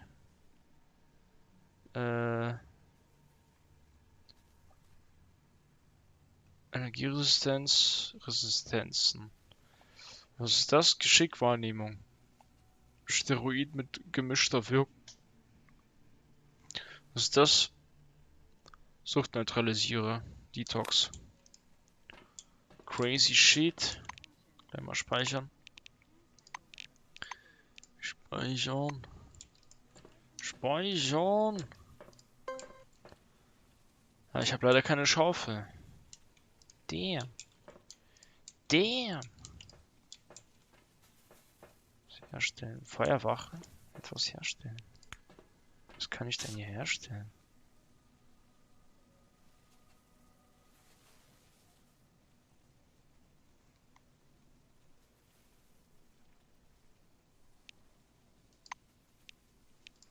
Ja, nichts eigentlich.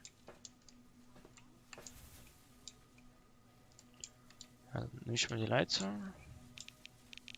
Welche Schrauben werfen.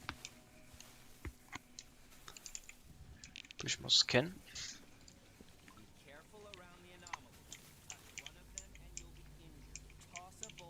Ja, wird schon nichts passieren, ey.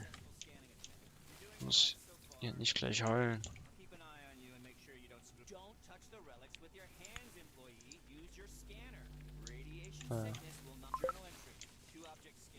Ah ja.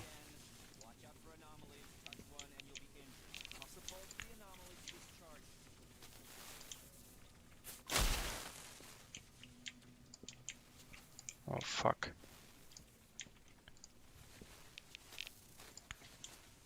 Na, das wird schon nichts passieren.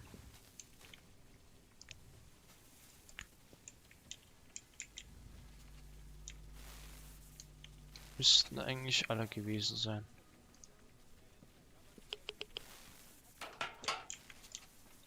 Ich komme nach oben.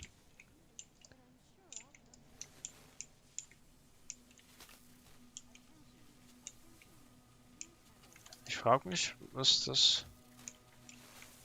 Wo war das? Egal. Sebastian meets you on the platform. Your finishing time is within the acceptable range. He clicks the stopwatch button, fixing the result time. The scientist turns back to his notes. Not bad. One question. You observed several anomalies while scanning. Why do you think they appeared? I'd like to hear your opinion.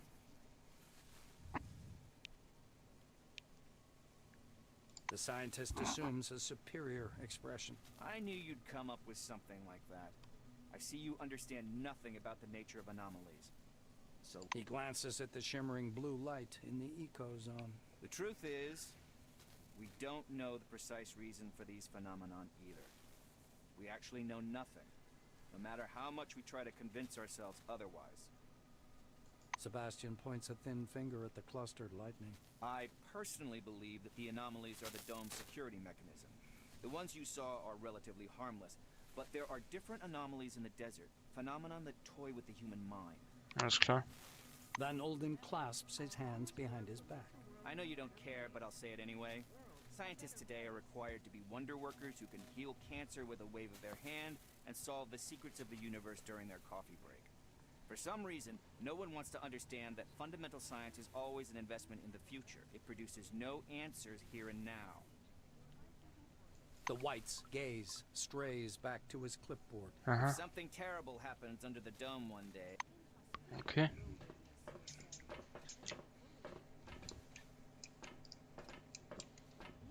Please stand by for decontamination to end. Und ich will jetzt nochmal mit ihm sprechen. Welcome under the dome, an amazing excursion to a world of The scientist looks up at ancient civilization. Ich kann Listen to this nichts. information, Ah, ich use bin the Level Up. wings, and receive a colorful Level Up! Leichte Waffe und Fallen. Fertigkeit für Überfladen. Mit der Roboter und Geschützmänner das Geschick verstanden wahrnehmen. Hm.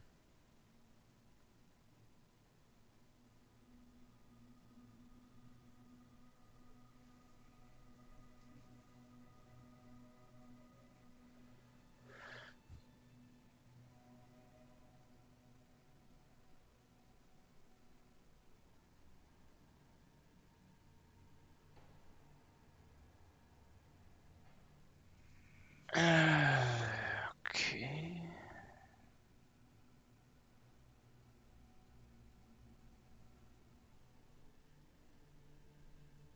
Attention, attention. Please handle relics carefully.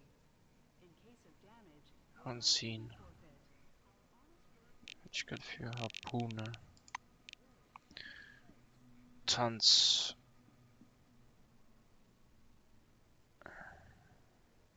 Okay.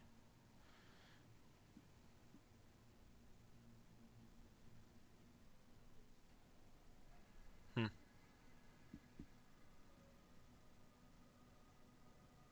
Schrotflinte. Fallen. Verbrecher.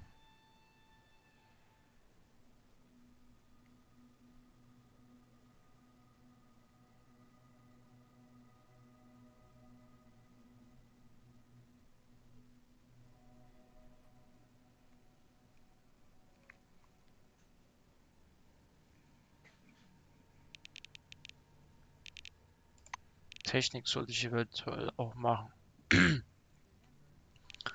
Technik ist auch wichtig.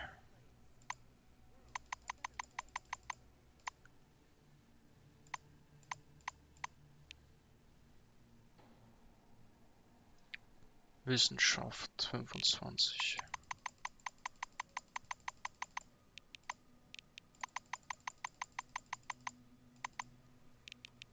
So. Machen wir 30 am besten gleich.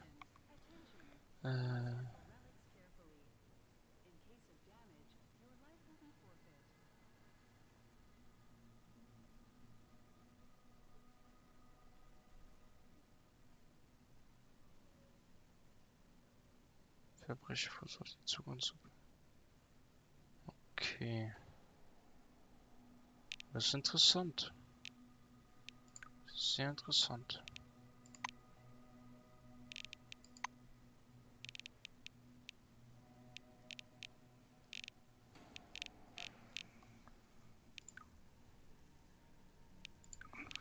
Ist klar. Bin ich jetzt fertig.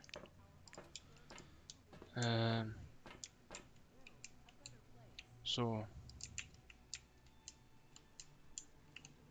An amazing excursion to a world of new technology and the riddles of an ancient civilization. Listen to this information, useful for all wings, and receive a colorful leaflet. Hi there.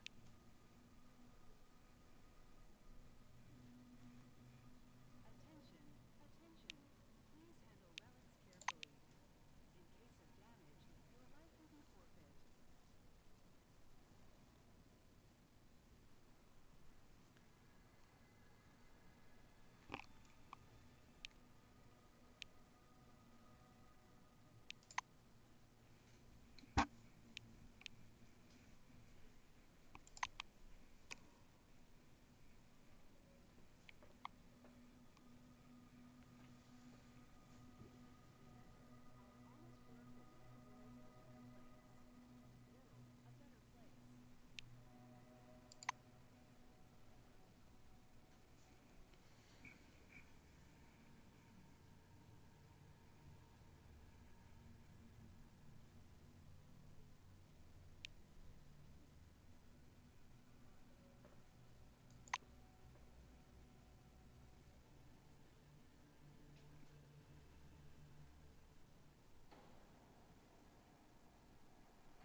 damage, your life will be forfeit.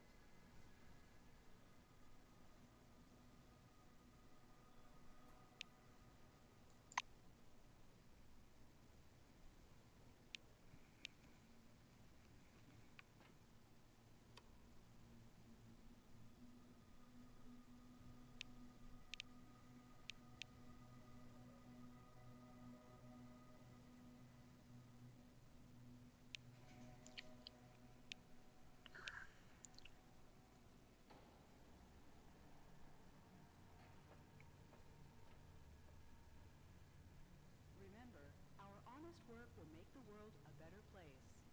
World a better place.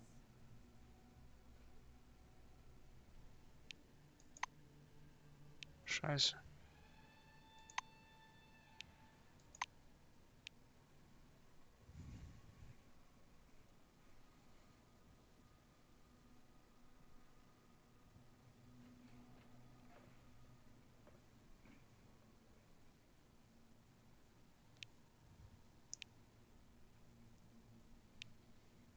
Ja, ehrlich gesagt, It's nice chatting. ist der Typ. Ich glaube, es ist eine Verarsche. Bin mir eigentlich fast sicher, dass es eine Verarsche ist. Ed, spit it out. I can see that something's bothering you. Das kann nicht. Das kann nicht sein. So, das ist jetzt die letzte Tür. God. Come on. Dann müssten wir Employee, fertig please sein. come here. There's an urgent task for you. How can I help? Attention, attention. Please handle relics carefully. In case of damage, your life will be forfeit.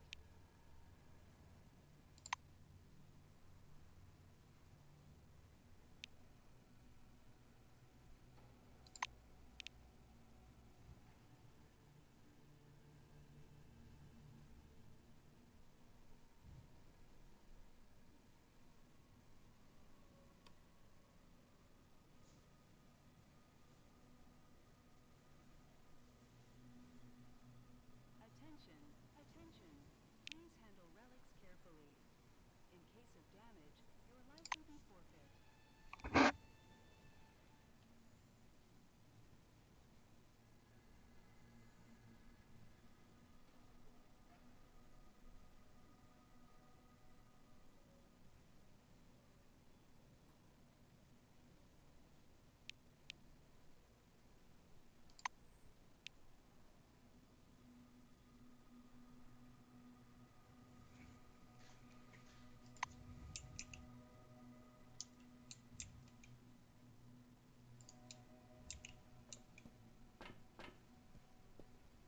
The giant display glows welcomingly when you approach. A red light comes on under the screen's steel hood. The camera is switched on. A gray old man with high cheekbones appears and squints out at you from the screen. Do you copy? He leans close to the camera, his glasses glittering. My name is Martin Kingsley. I'm Chief Officer of Magellan Base. We were supposed to meet in person, but unforeseen circumstances prevented that. One moment. I'll grab your file. Okay. He reaches for something out of view and produces a thin folder with your name on the cover. Apparently, your file. Kingsley opens the folder to thumb through the pages. He marks one of the pages with a pencil. Well, well. So you're in Blue Wing. A solid choice. Does it run in the family? Or did the role attract you for some other reason?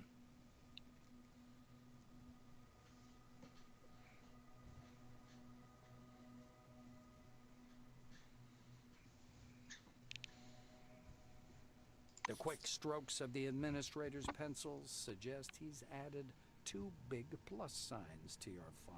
There's around 6,000 vehicles inside the dome now, and that number will only keep growing. You have enough work here for years to come.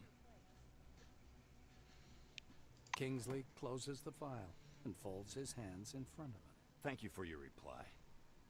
I learned a little more about you. Now I want you to learn a little bit more about us. Keep in mind, this is not a rehearsed speech. He assumes a serious expression. When the dome was discovered in 1971, it became a scientific and media sensation, a worldwide phenomenon, and likely the most significant discovery in the history of mankind. Kingsley drums his fingers on the unseen desk, his gaze focused somewhere beyond. I see.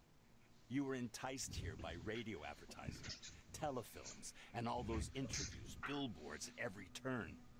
Cronus wants the world to see the dome as a stage where something merry and fascinating is going on. But now that you're actually here, I want you to see the real picture. You can't make out his eyes behind the glare on his spectacles, but he seems to be staring directly at you. Here's the truth.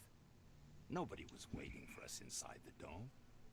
It's neither a treasury of technologies nor a cemetery of the ancients. Perhaps what we're doing now is defusing the world's most complicated bomb. Will our mission thrive? I believe so. If we work together and everybody does their part.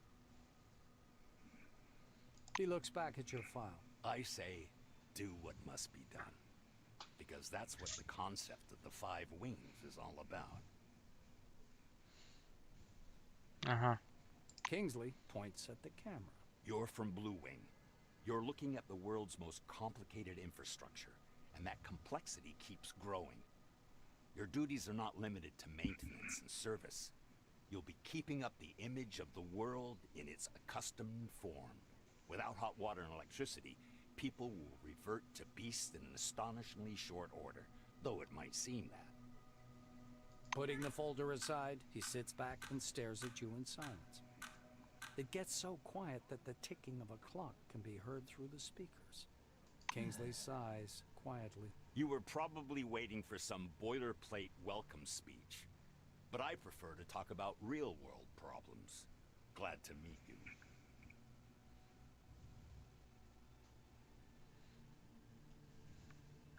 Martin nods slowly. I apologize once again for this long-distance meeting.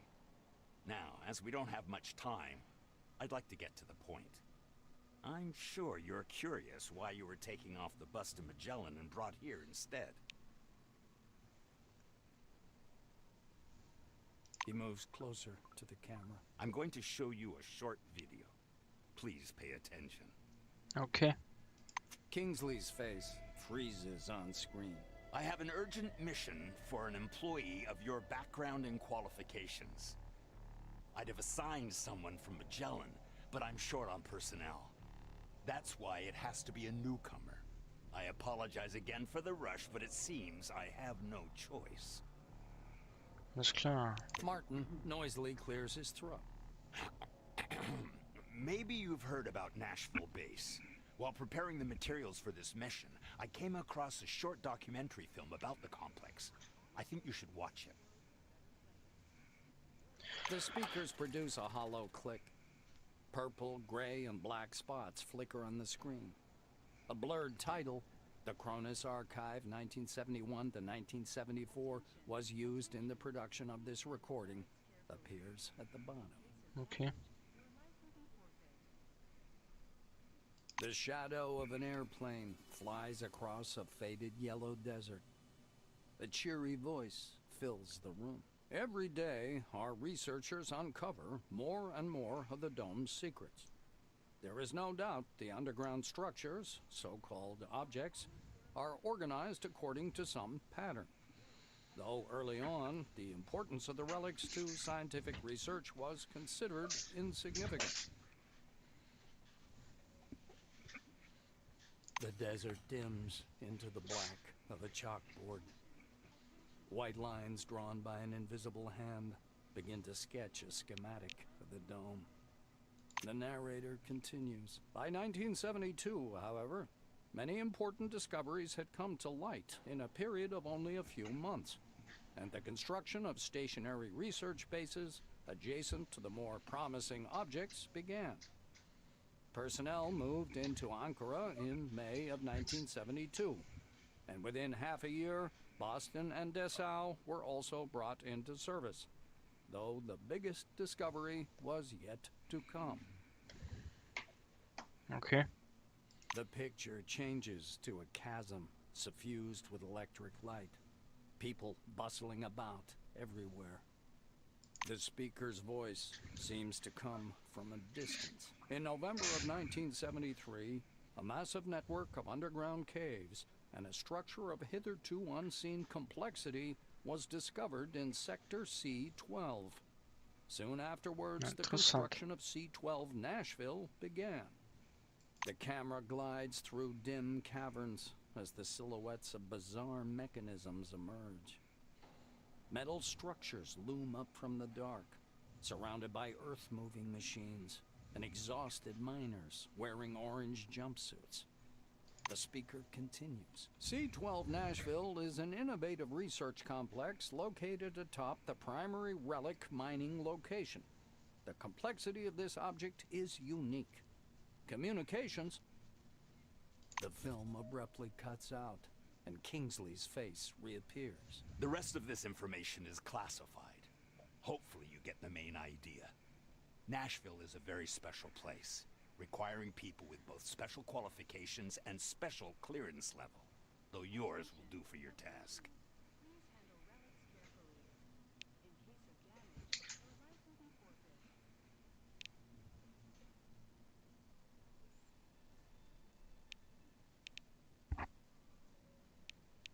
Martin adjusts his glasses. So, the task. Nashville base stopped transmitting and receiving signals yesterday evening. A reconnaissance group was sent out earlier today, but we haven't heard anything from them yet either. Okay. The chief officer rubs his forehead. Normally, I would never give this task to a newcomer like yourself, but I just don't have enough people. Ja, sind wohl alle gestorben. He looks down at the documents again. Furthermore, the group was lacking someone with your specialization. The communication problem appears to be more severe than I thought. Nashville's technicians could use another Blue Winger's help. Okay. Kingsley is looking into the camera once more. Your task is to get to Nashville, figure out whatever's behind the communication problem, get in touch with the group, and work with them to solve the problem. Okay. The chief officer carefully returns the documents to the folder. You notice his hands tremble slightly. Go downstairs. The truck must be waiting for you in storage. This task is urgent, but a small delay is acceptable if there's anything you need to settle here first. That is all. Any questions? Kingsley's hand reaches toward the camera. Great to hear. Take care of yourself. I'll talk to you later. Alles klar.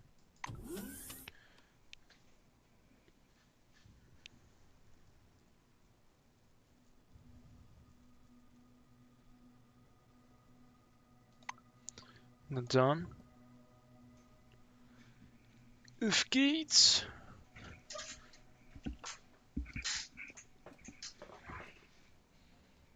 Das ist wohl der Ausgang.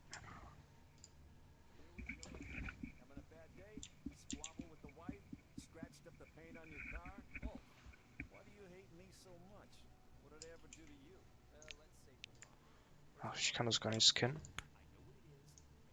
Habe ich ja schon gescannt, ne?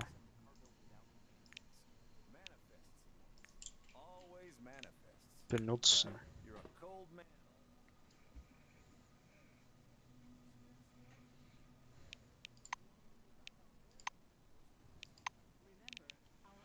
Wissenschaft 35. Scheiße, mir fehlt 5 Wissenschaft.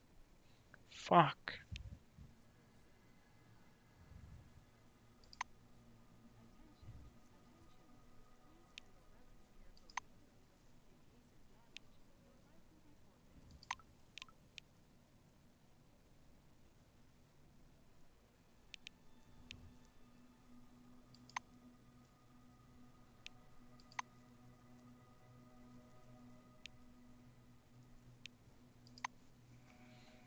Ah, Mist.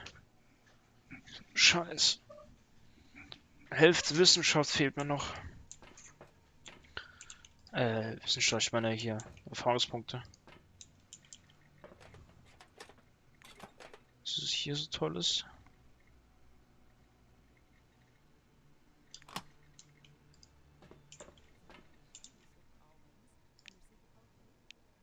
Scannen.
Okay.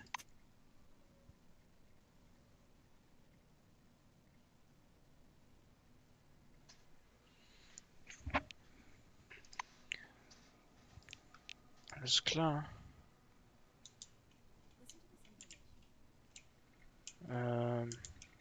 Schauen wir mal, ob ich vielleicht hier hin kann. Drehkreuztür.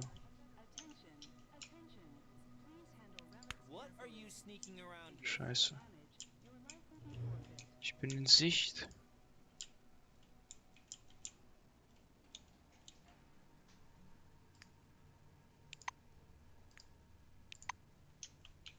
Ich wollte nur mit ihm reden. Kann ich nicht mit ihm reden? Fuck.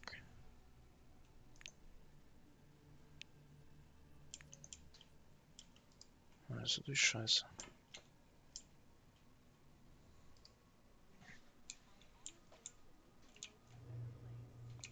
Ja, egal.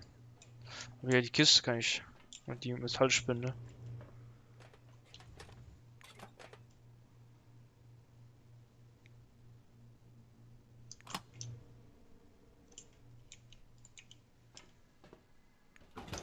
Nichts.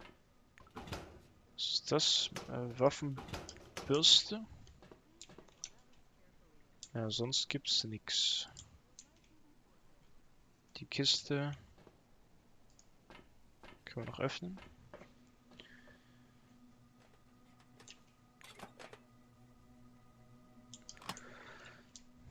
Alles klar, hier ist noch eine Kiste.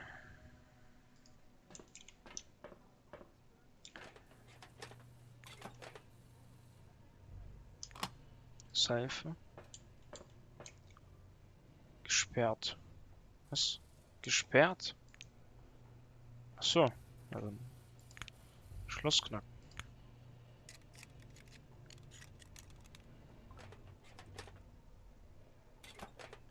Nichts gefunden. Oh. Schwein? Was? Das soll ein Schwein sein?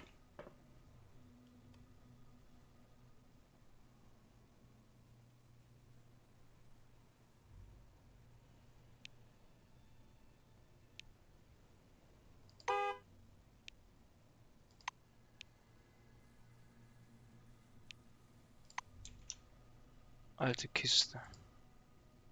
Weg ist versperrt. Ja. Fuck. Also könnten wir Autos fahren, dann könnten wir sicher die Kiste benutzen. Können wir das Auto wegfahren. Das wäre sicher interessant. Ja.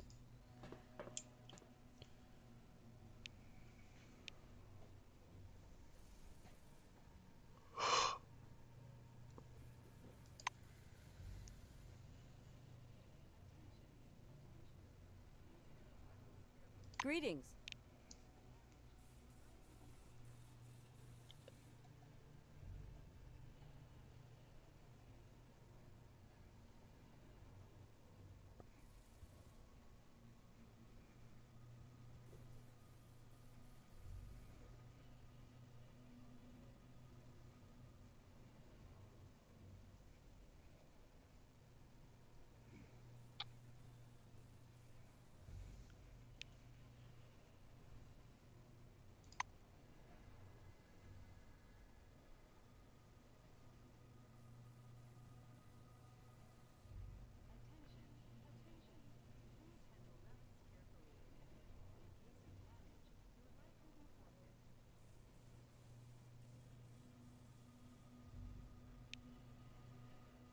Ja, habe ich gewusst.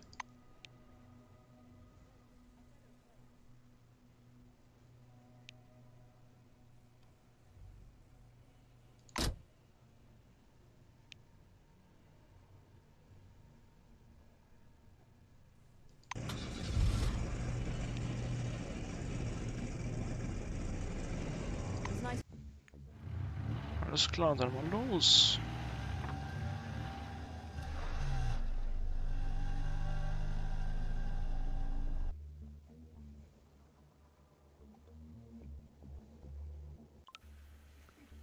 The highway leading to C-12 Nashville is blocked by an anomalous storm, and you're forced to detour over a mountain pass.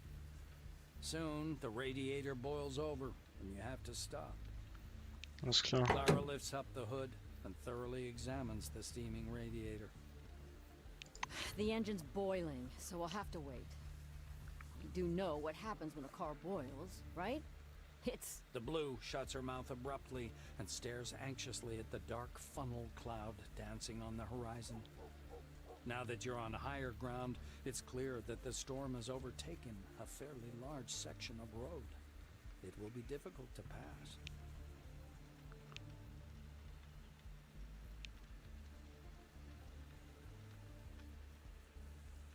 The Blue looks at the engine again. We wait. As soon as it cools down, we'll go. This storm worries me more, but it's not an insurmountable problem. I heard there are some relics at the local gas station that protect against anomalies. You could even accidentally step on one out here, they say. Mysterious are the ways of the Lord. Ja.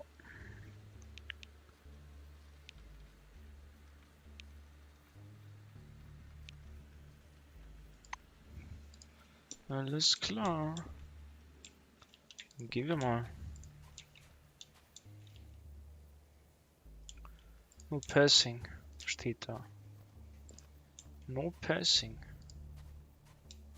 Hier ist ein Schild.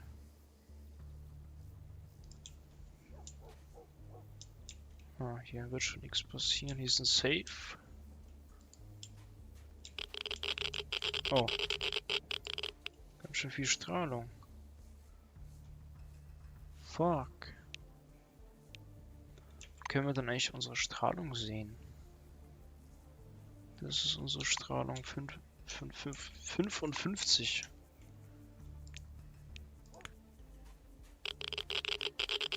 Oh oh. Schnell weg. Schnell weg. Das ist wenigstens gelohnt. Was, strahlende Handschuhe. Faustkampftechnik.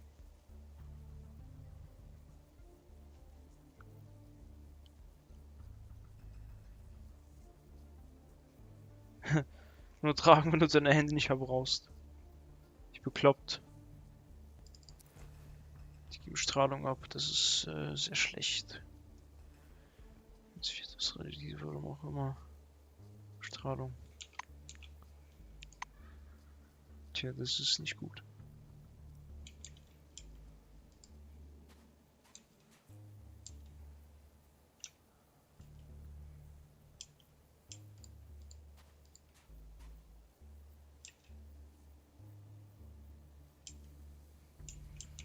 Soll ich vielleicht mal...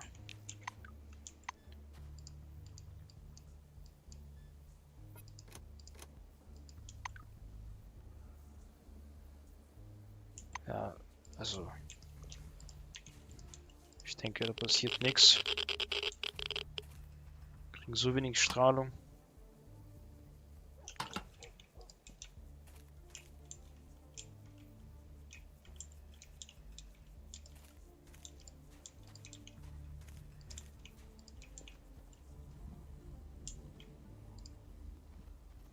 Steinhaufen. Was ist das? Gesperrt.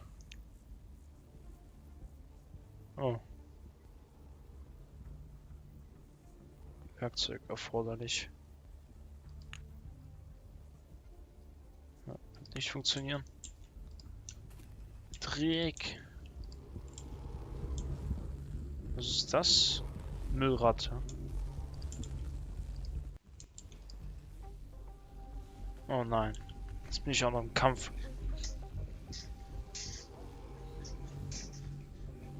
Benzinfass.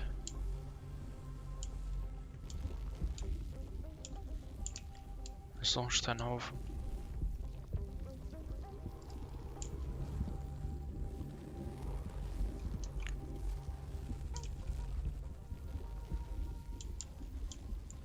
Hä, aber das sind doch nur 2 Ratten, oder?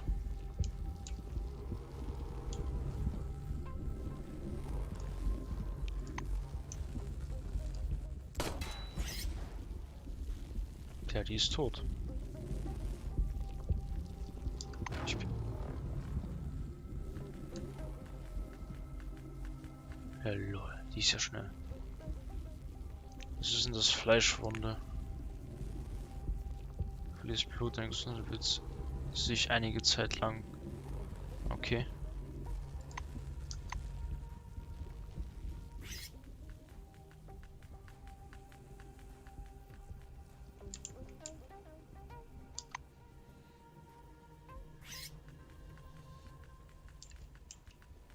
Langsam stirbt die Ratte.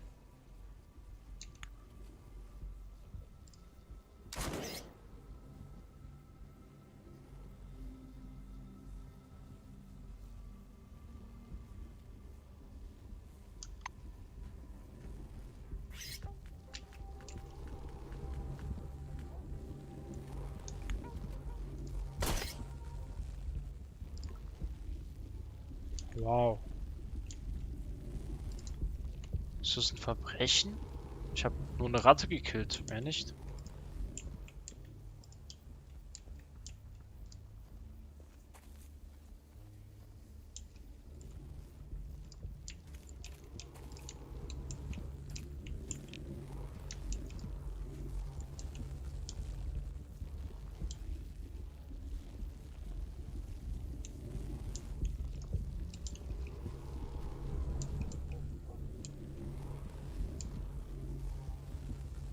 Ganz viele. Ich speichere mal.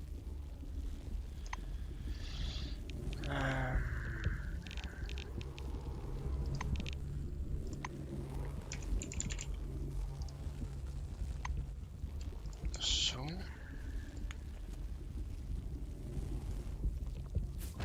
Mal durchlaufen.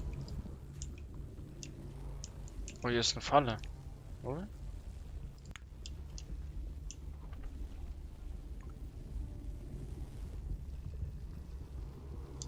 Ja, das ist cool.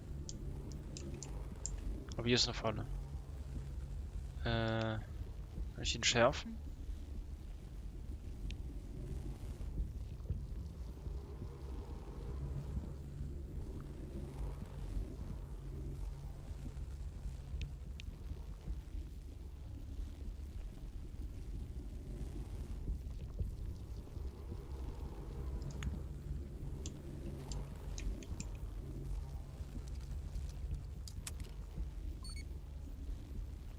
Schärft.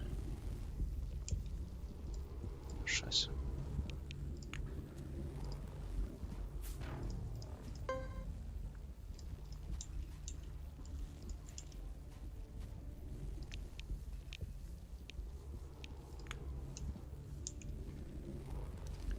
Schärfen.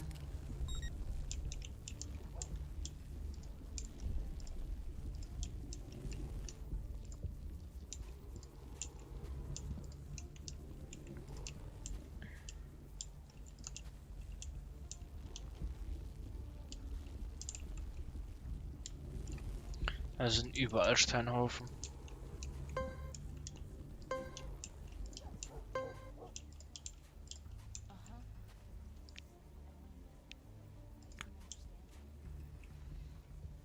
Ich frage mich, was die machen.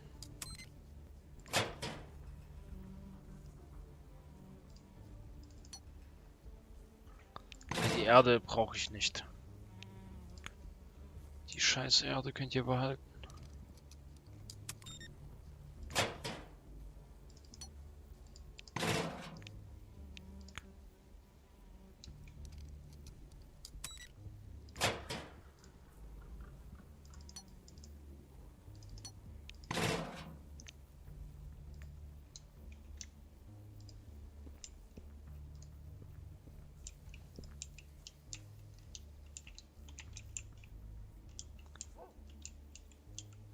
Was ist hier eigentlich? Gleich mal schauen. Er ist noch im Schleichmodus. Vielleicht sind hier Gegner. Dann will ich doch mal meine Waffe nachladen.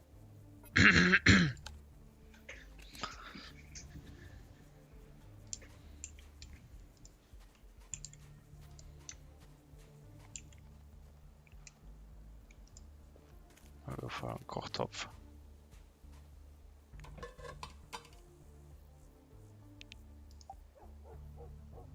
Naja, viel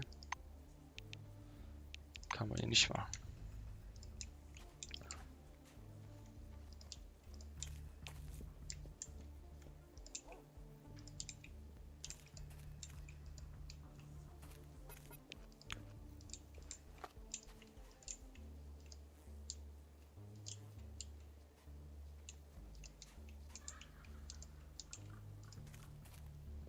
Der Typ.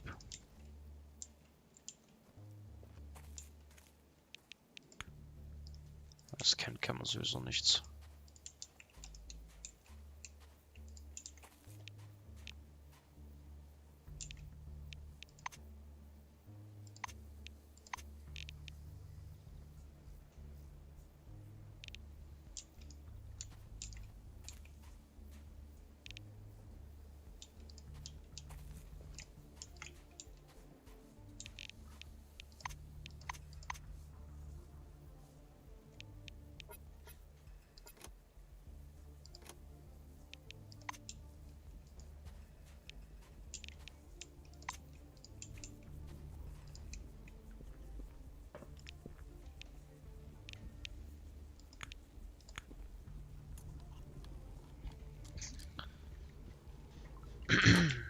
So, Schloss geknackt.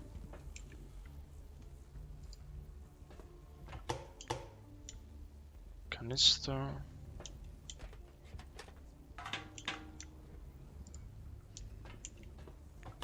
Deine persönliche Kiste? Lol, kann man hier Sachen reintun? Nee, oder?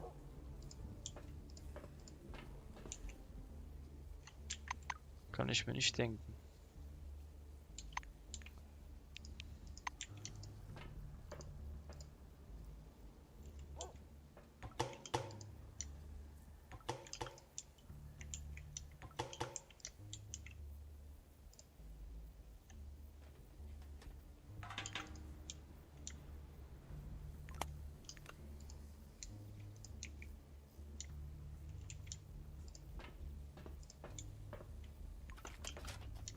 Dietrich.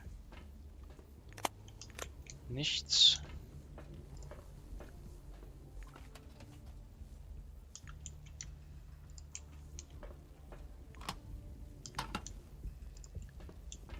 Spitze. Sehr spitze.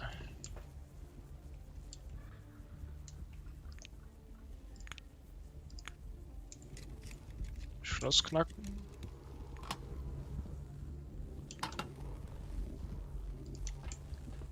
Kisten.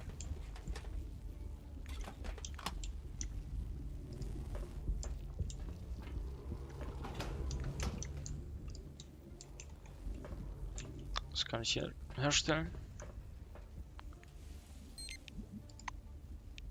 Ein Verband. Eine Granate.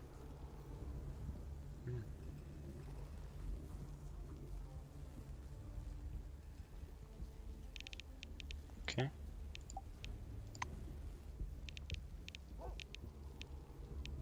Schwarzpulver.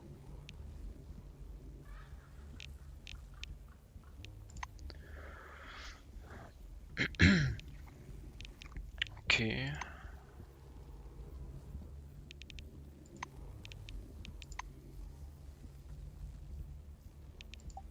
Ach, das sind Fallen? Lol.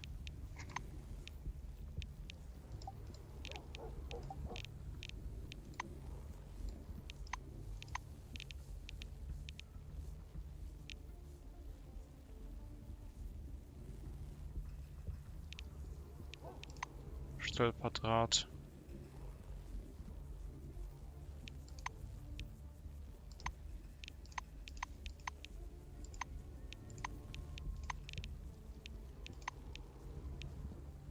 Blechdose, Bolzen. Ey, man braucht echt alles hier in dem Spiel. Das ist echt krass. Ah, 2 solche Granaten. Kann ich herstellen. Mehr gibt's hier eigentlich nicht, oder? Ja, wo ist denn dieser große Behälter? Leicht erschöpft.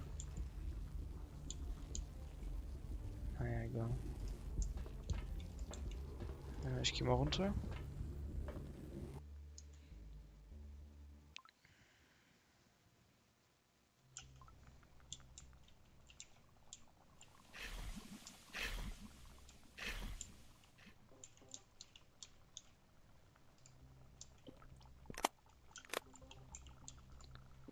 Speichern.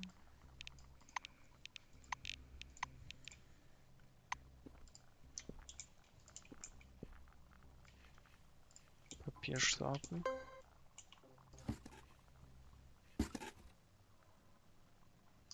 Comic-Heft. Benzinfass.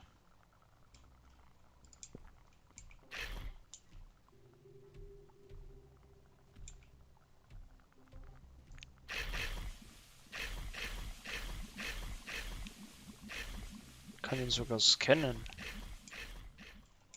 Wow. Wie beeindruckend.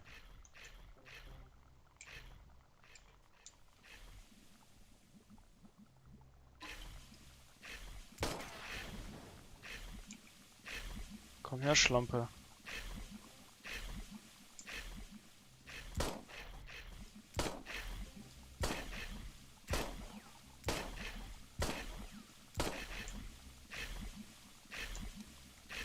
Ich muss nachladen.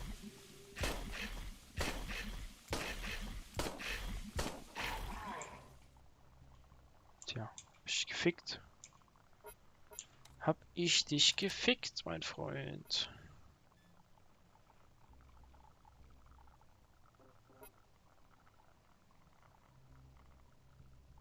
Ich muss ja echt vorsichtig. Na, wenn es irgendwie geht.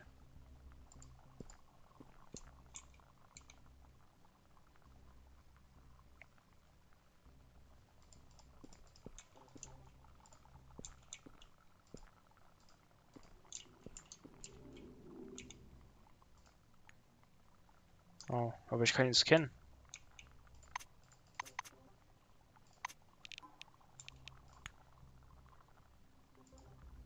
Scannen kann ich ihn.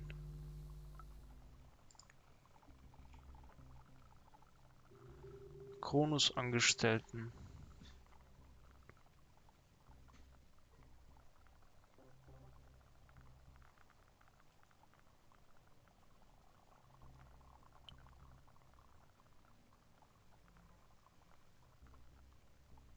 Tankungsarbeiter.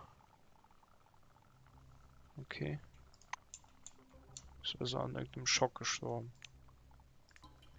Verstehe.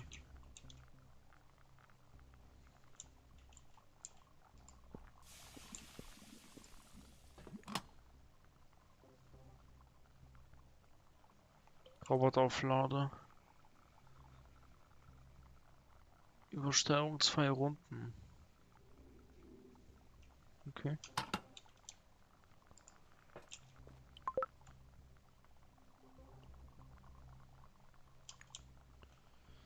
Alles klar.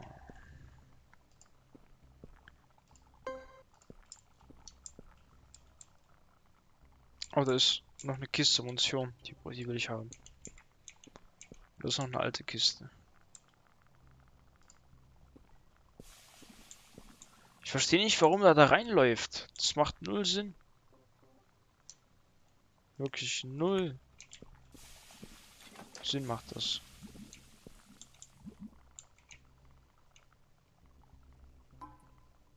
Wirklich null Sinn da reinzulaufen. Ja, ich bin echt tot. I'm dead. I'm dead now. Ich muss was essen.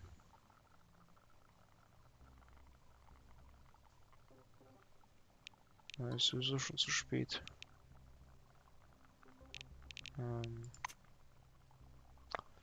Wahrnehmung. Minderwertiges Essen. Sodbrennen. Lol. Das ist ja... Ja, ich finde das Spiel so genial. Was man für hier spezielle Effekte kriegt, die habe ich sonst in keinem Spiel bis jetzt gesehen.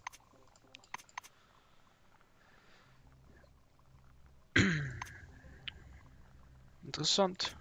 Ich muss schon sagen.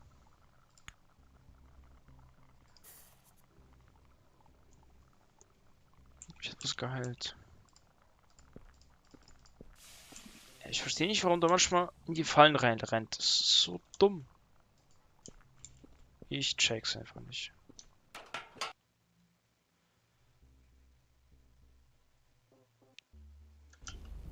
Vor allen Dingen, wie umgeht man die Fallen? Das ist auch... Ich bin Level Up. Okay, was machen wir am besten? Machen wir was Praktisches? Machen wir Technik. Ausrüsten.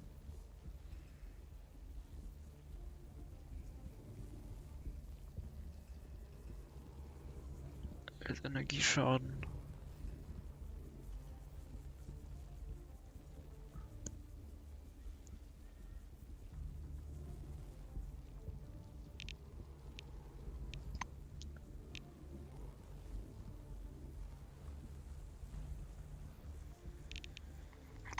Oder lieber Wissenschaft.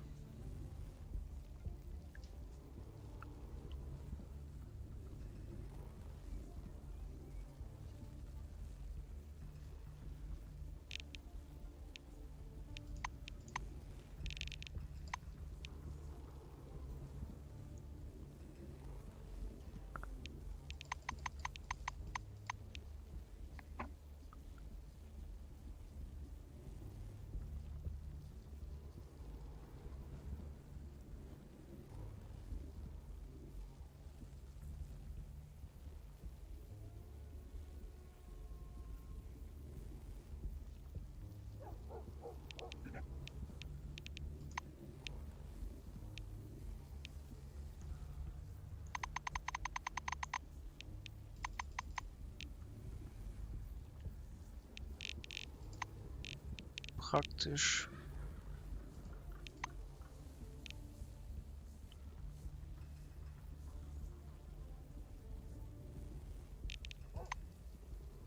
Wissenschaft.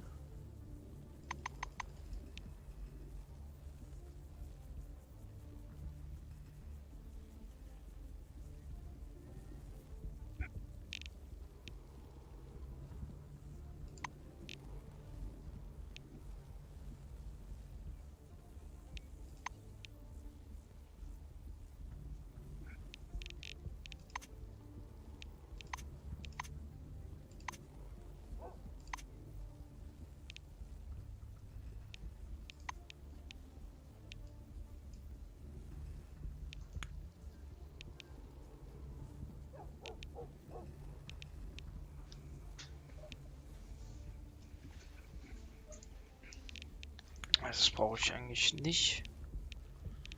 Den Müll brauche ich auch nicht.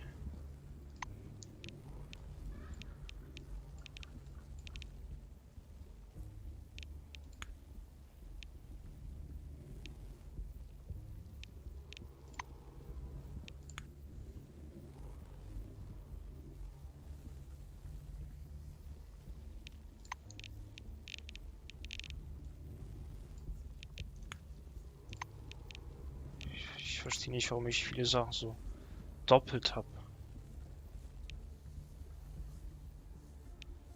Das macht so null Sinn.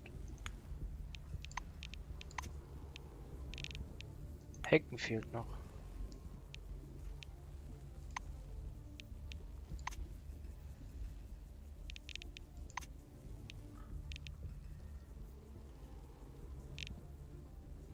Ja, Gewalt kann ich eigentlich auch wegtun. Benutze ich fast nie.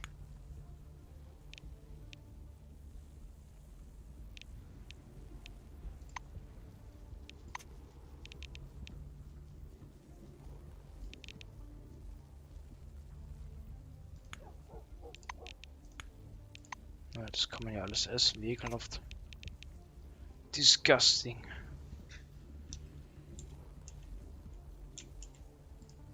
Okay.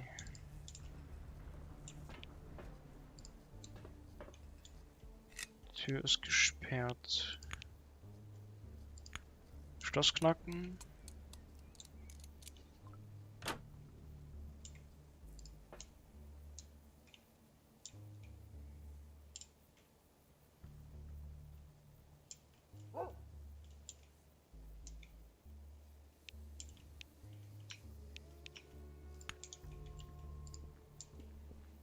Alles klar, ich kann mich ausschleichen.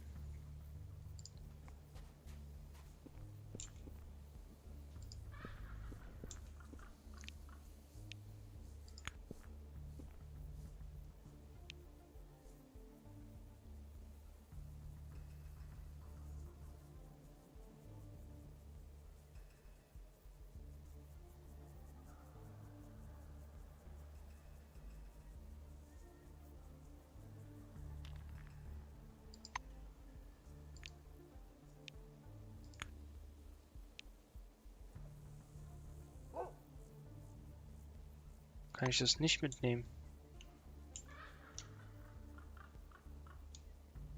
Hä? Fehlt mir zerlegen, oder was? Scheiße, mir fehlt zerlegen.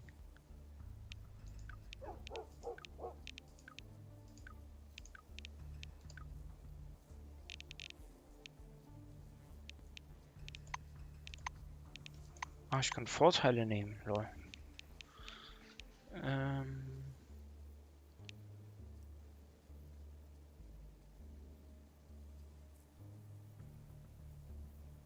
Psyche unter 2.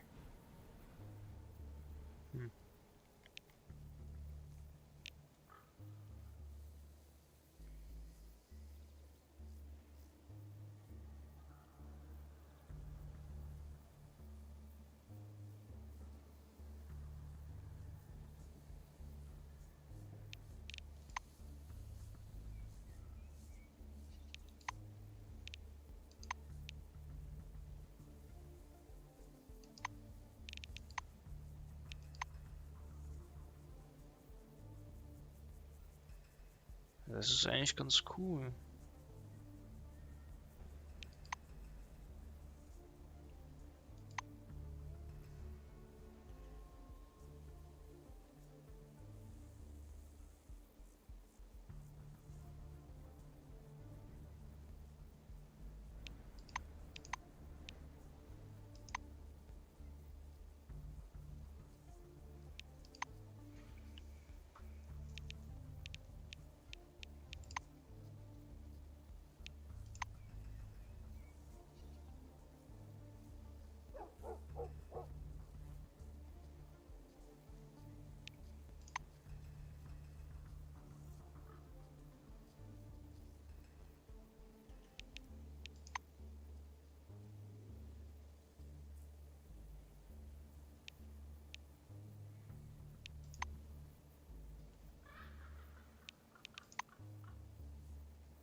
Fuck.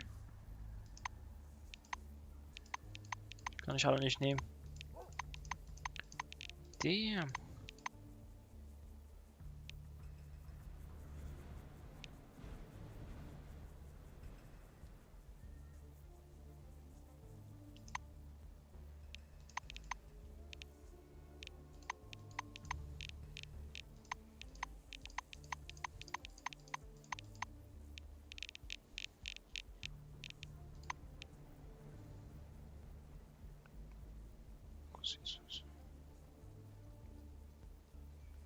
Ja, das wäre eigentlich am sinnvollsten, oder?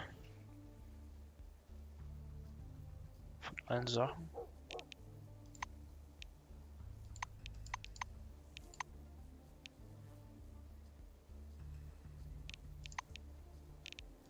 Zauberhände.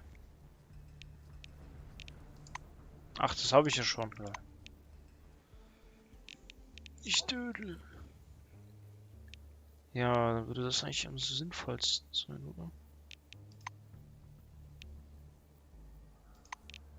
Ja, ich mach das.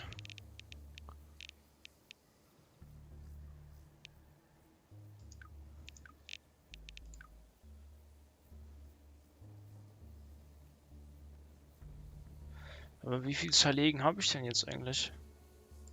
Wird das angezeigt? Fähigkeiten.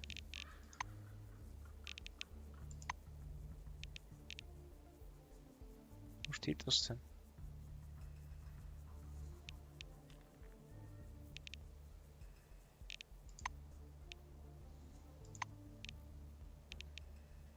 Ich habe keine Ahnung, wo das steht.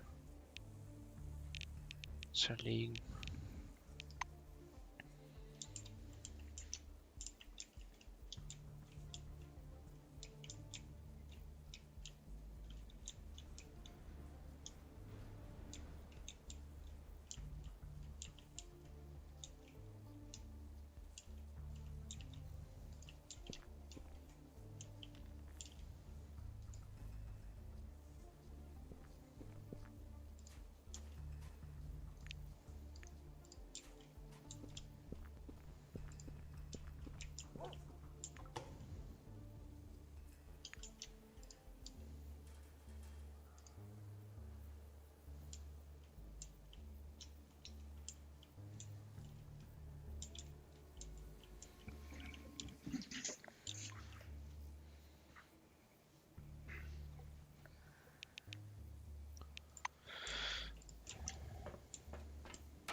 Okay, 20 Minuten.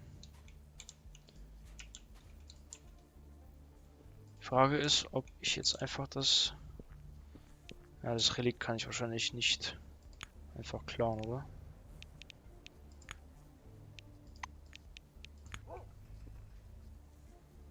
Nee. Das geht einfach nicht so.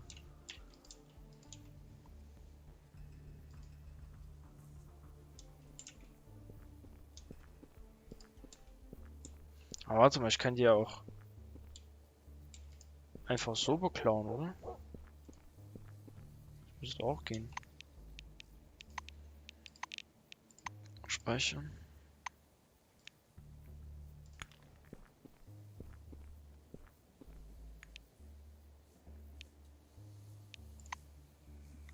Messer.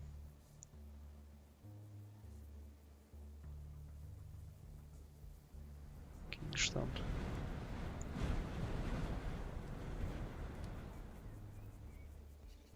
Verbrecher.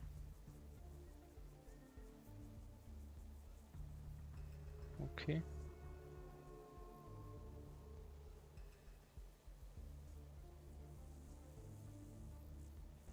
Was habe ich denn für eine krasse Waffe? Technik. Dartgewehr.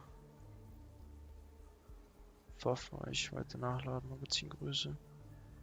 Luftpistolenzylinder.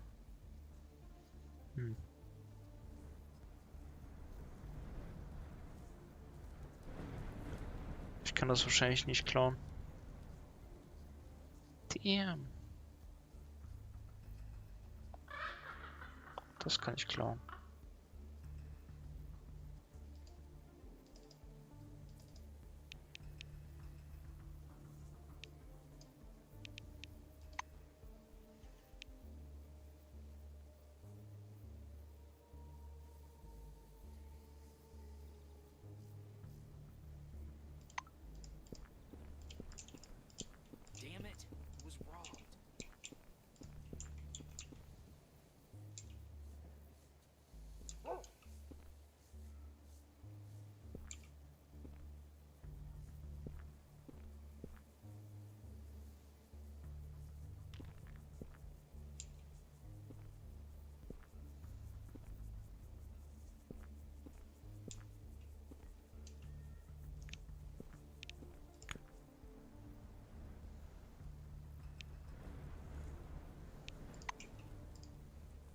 Versuche ich mal den zu beklauen.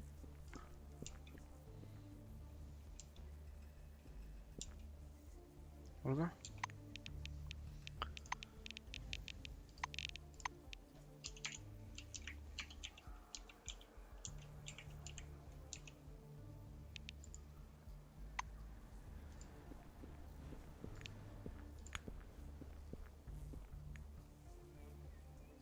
Der hat auch Messer. Nägel.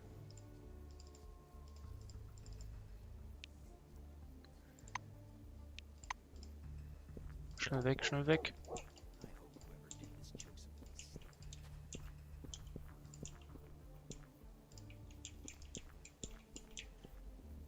Ja, ich habe ihn richtig gut beklaut. Richtig gut.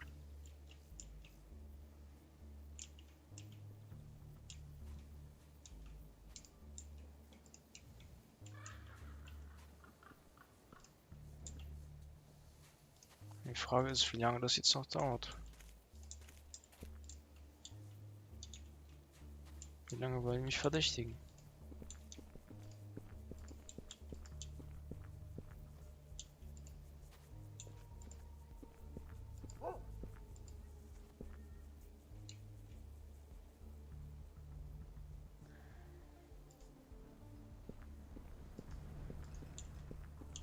Der muss doch sicher eine Schusswaffe haben, der Typ.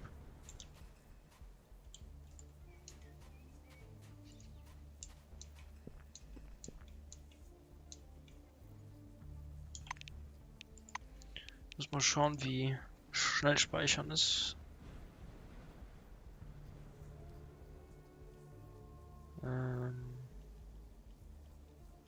Hier. Schnell laden auf 6.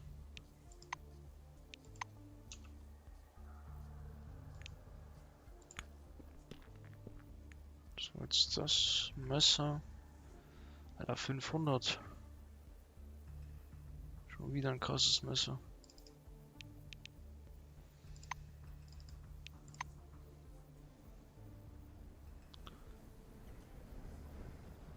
Was ist denn, wenn ich dem jetzt etwas gebe? Was passiert denn dann? Zum Beispiel so ein Schwanz. Da passiert nichts. Okay. Schnell weg, schnell weg. Scheiße, scheiße. Das war knapp. Das war sehr knapp.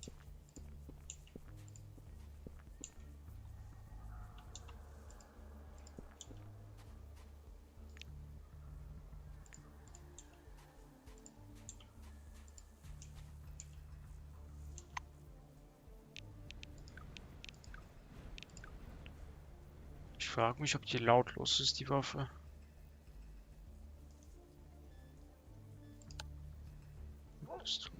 Gewicht, Dartgewehr.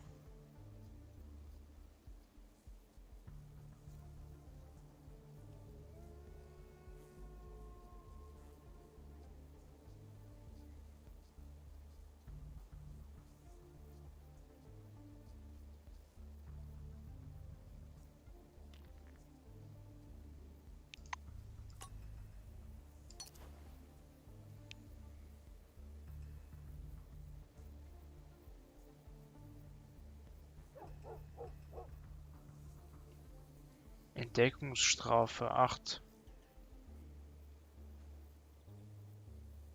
Ist es etwa eine leise Waffe oder was?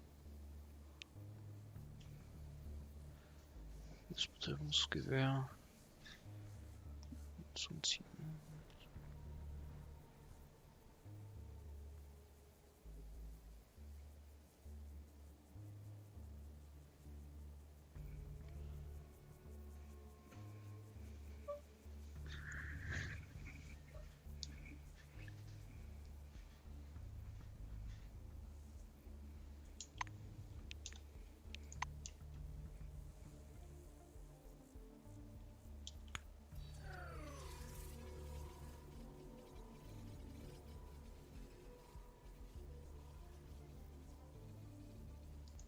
Nee, ich greife den nicht an.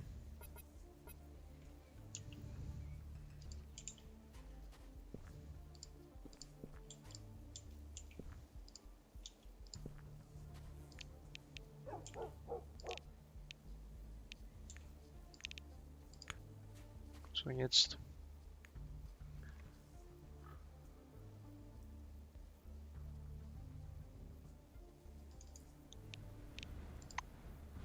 Nicht mal das. Schnell weg, schnell weg. Oh, das war so knapp.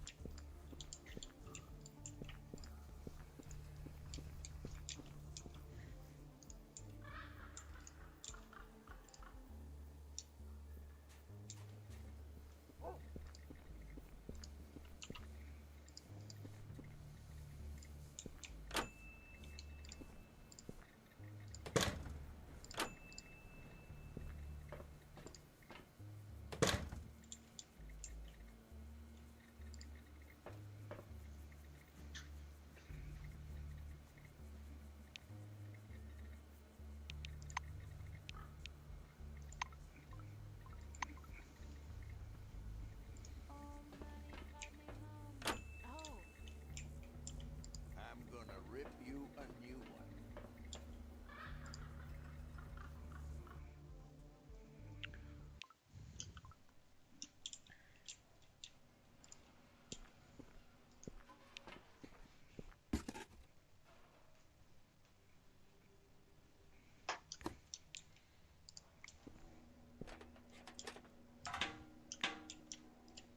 Kanister.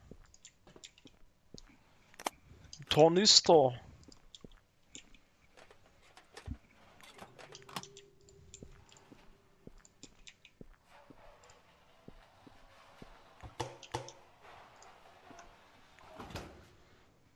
Einfaches Minenräumungskit.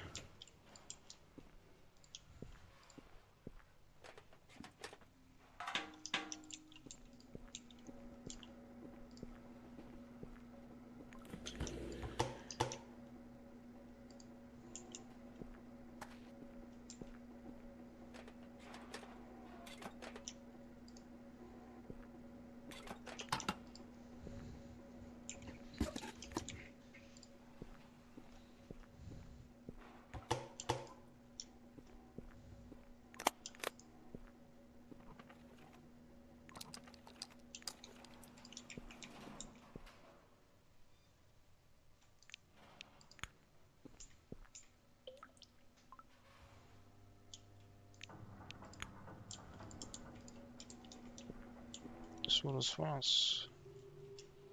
Ich kann auch noch die Ratten killen, oder? Was passiert dann, wenn ich die kill?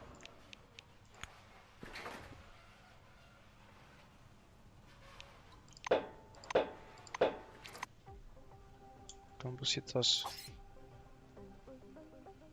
Okay.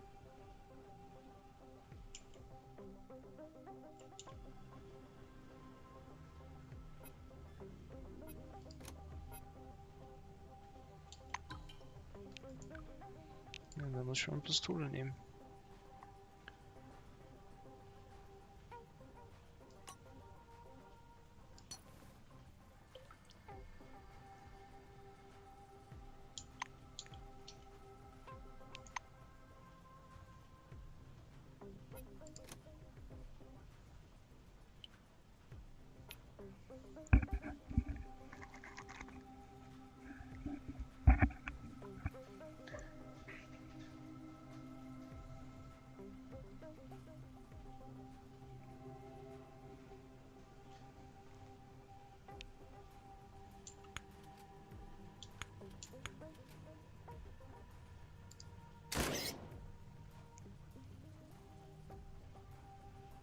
Das war gut.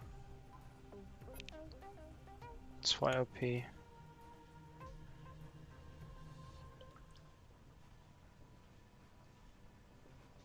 Wie viele Runden?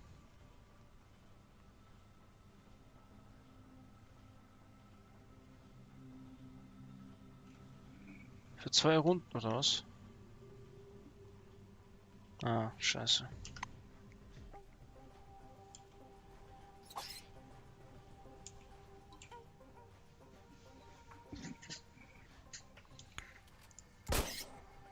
Die, bitch!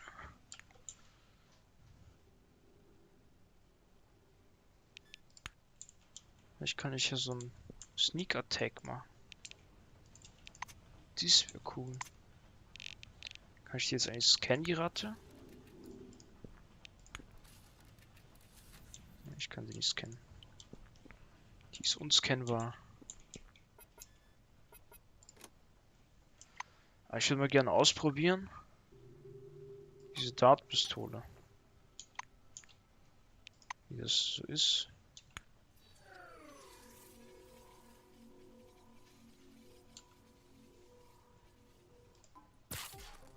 Hat ja richtig gut funktioniert.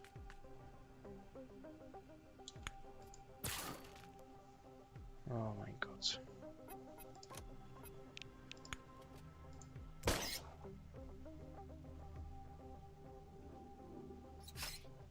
Aua.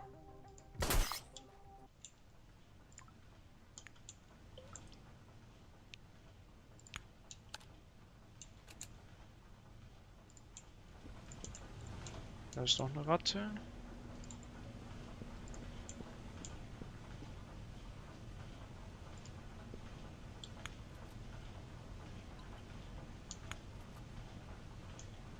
Oh, nicht schon was. Voll daneben.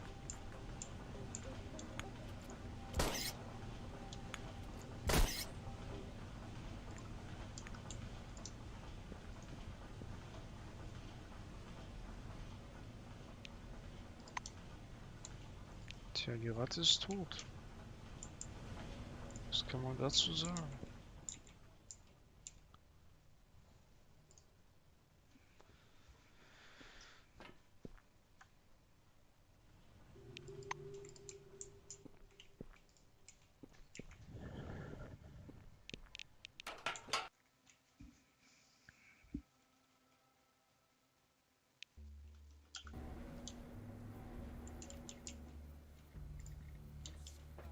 Get.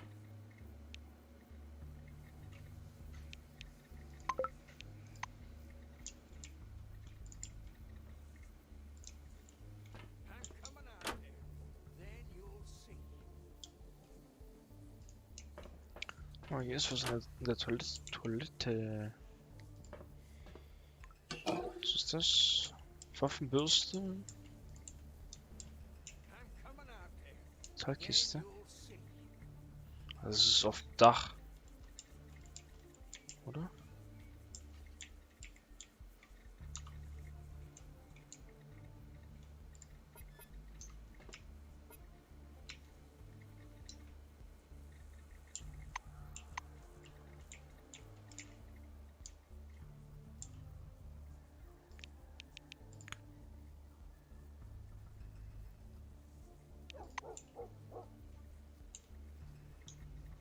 Scheiße.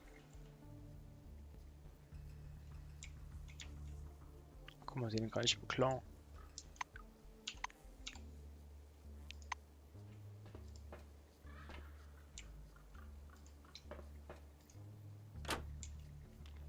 Nein, kann ich nicht.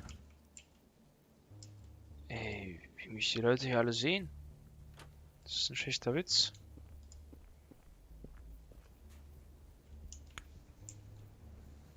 I'm still tweaking out. That's the thing. I don't want to sleep. Those whites What the sure hell need are their you chemistry. doing here? What did they add in there anyway? Dreck. Das hat nicht so geklappt.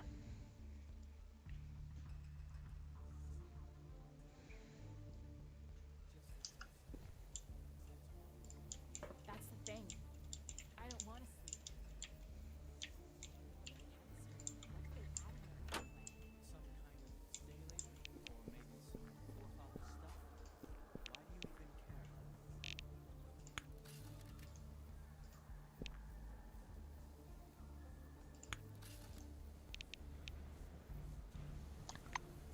Roboterwartung.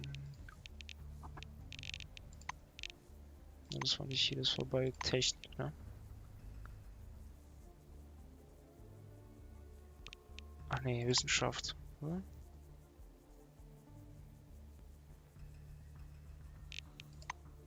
Ja, wo war das denn?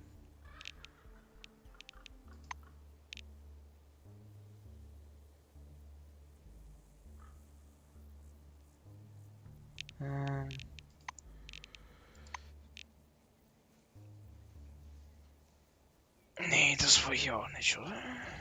Fertigkeit für Roboter, Auflader.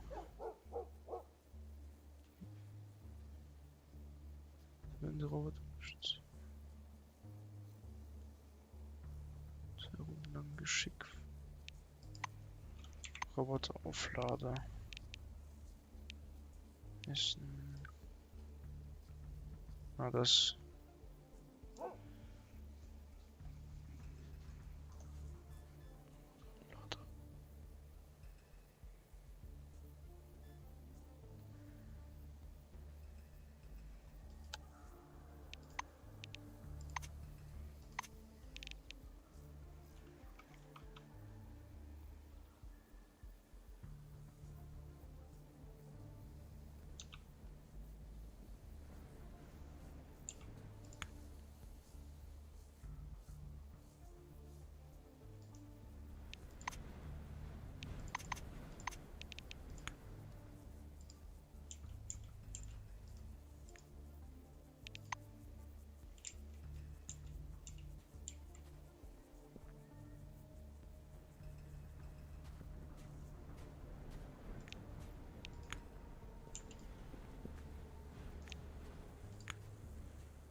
Ja, da wurde schon repariert, cool.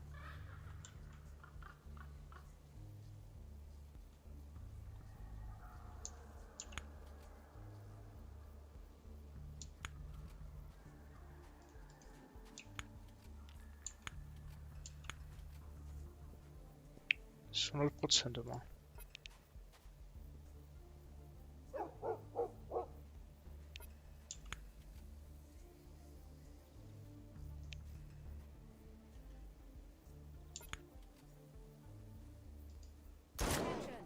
Attention! Signs of illegal activity detected.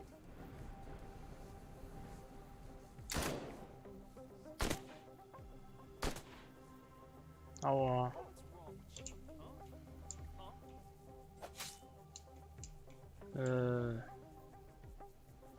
Ja, die greifen mich jetzt alle an anscheinend.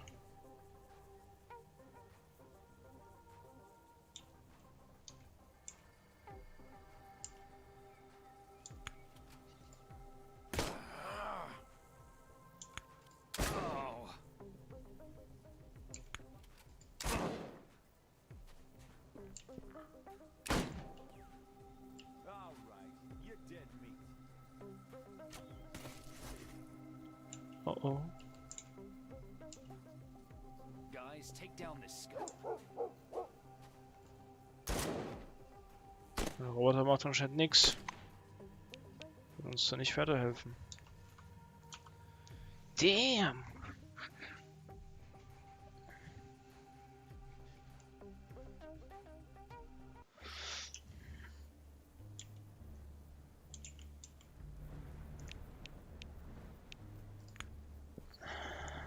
Ich rede mal mit dem. Why do you keep bothering me?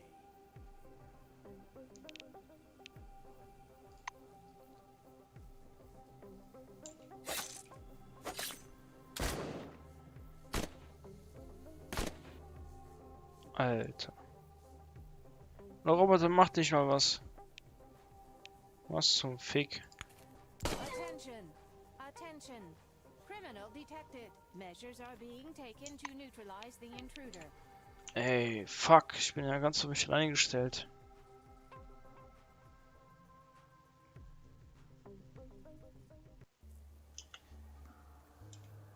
Das ist ja krank. Krank dämlich.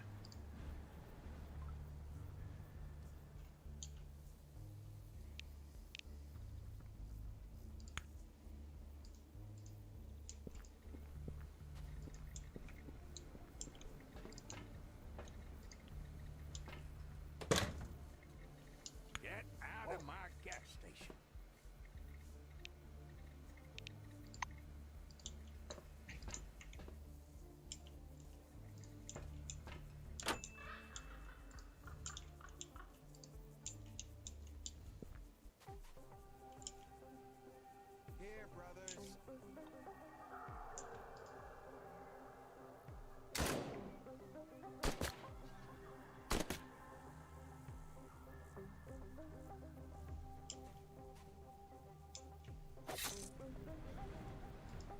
Richtig beschissen.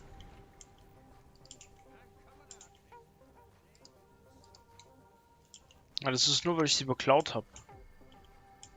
Fuck. Deswegen helfen mir auch die anderen nicht. Macht natürlich Sinn. Schätze ich.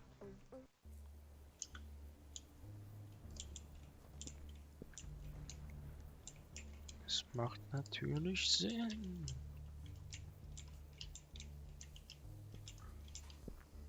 Ich könnte auch einfach nach Hause gehen. Das wäre egal. So, wie lange brauchen die dann, bis die sich beruhigt haben? Das dauert mir zu lang hier. Es dauert mir einfach zu lang.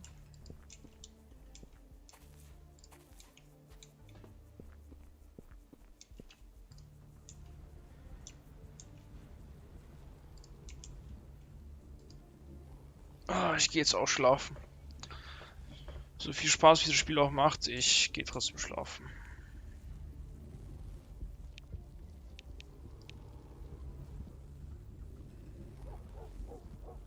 Vier Stunden. In der Nähe ist eine Gefahr. Okay. Scheiße.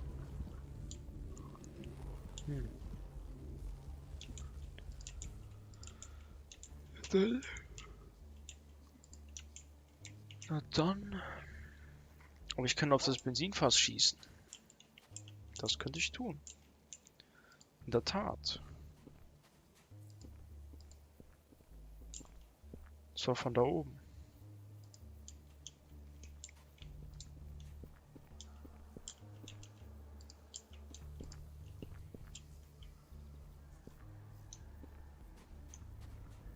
Oder von hier.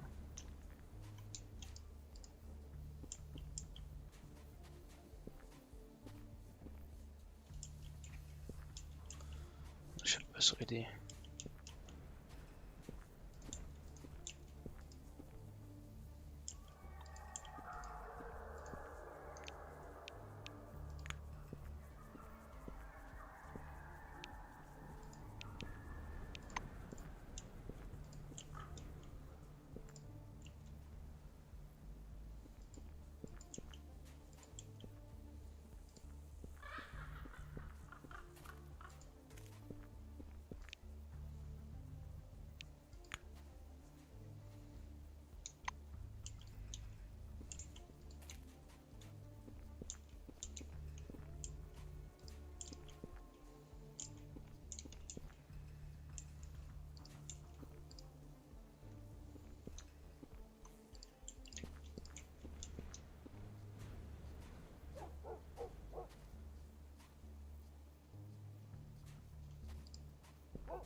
Die, bitch.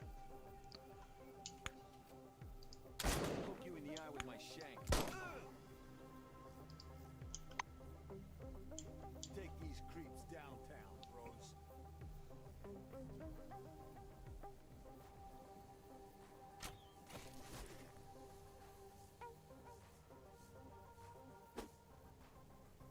Ich bin ja noch betäubt. Geil. Mach mich platt. Oh fuck. Ich bin dead. I'm dead. Deswegen gehe ich jetzt pennen, weil ich dead bin. Ich bin einfach dead. Dead.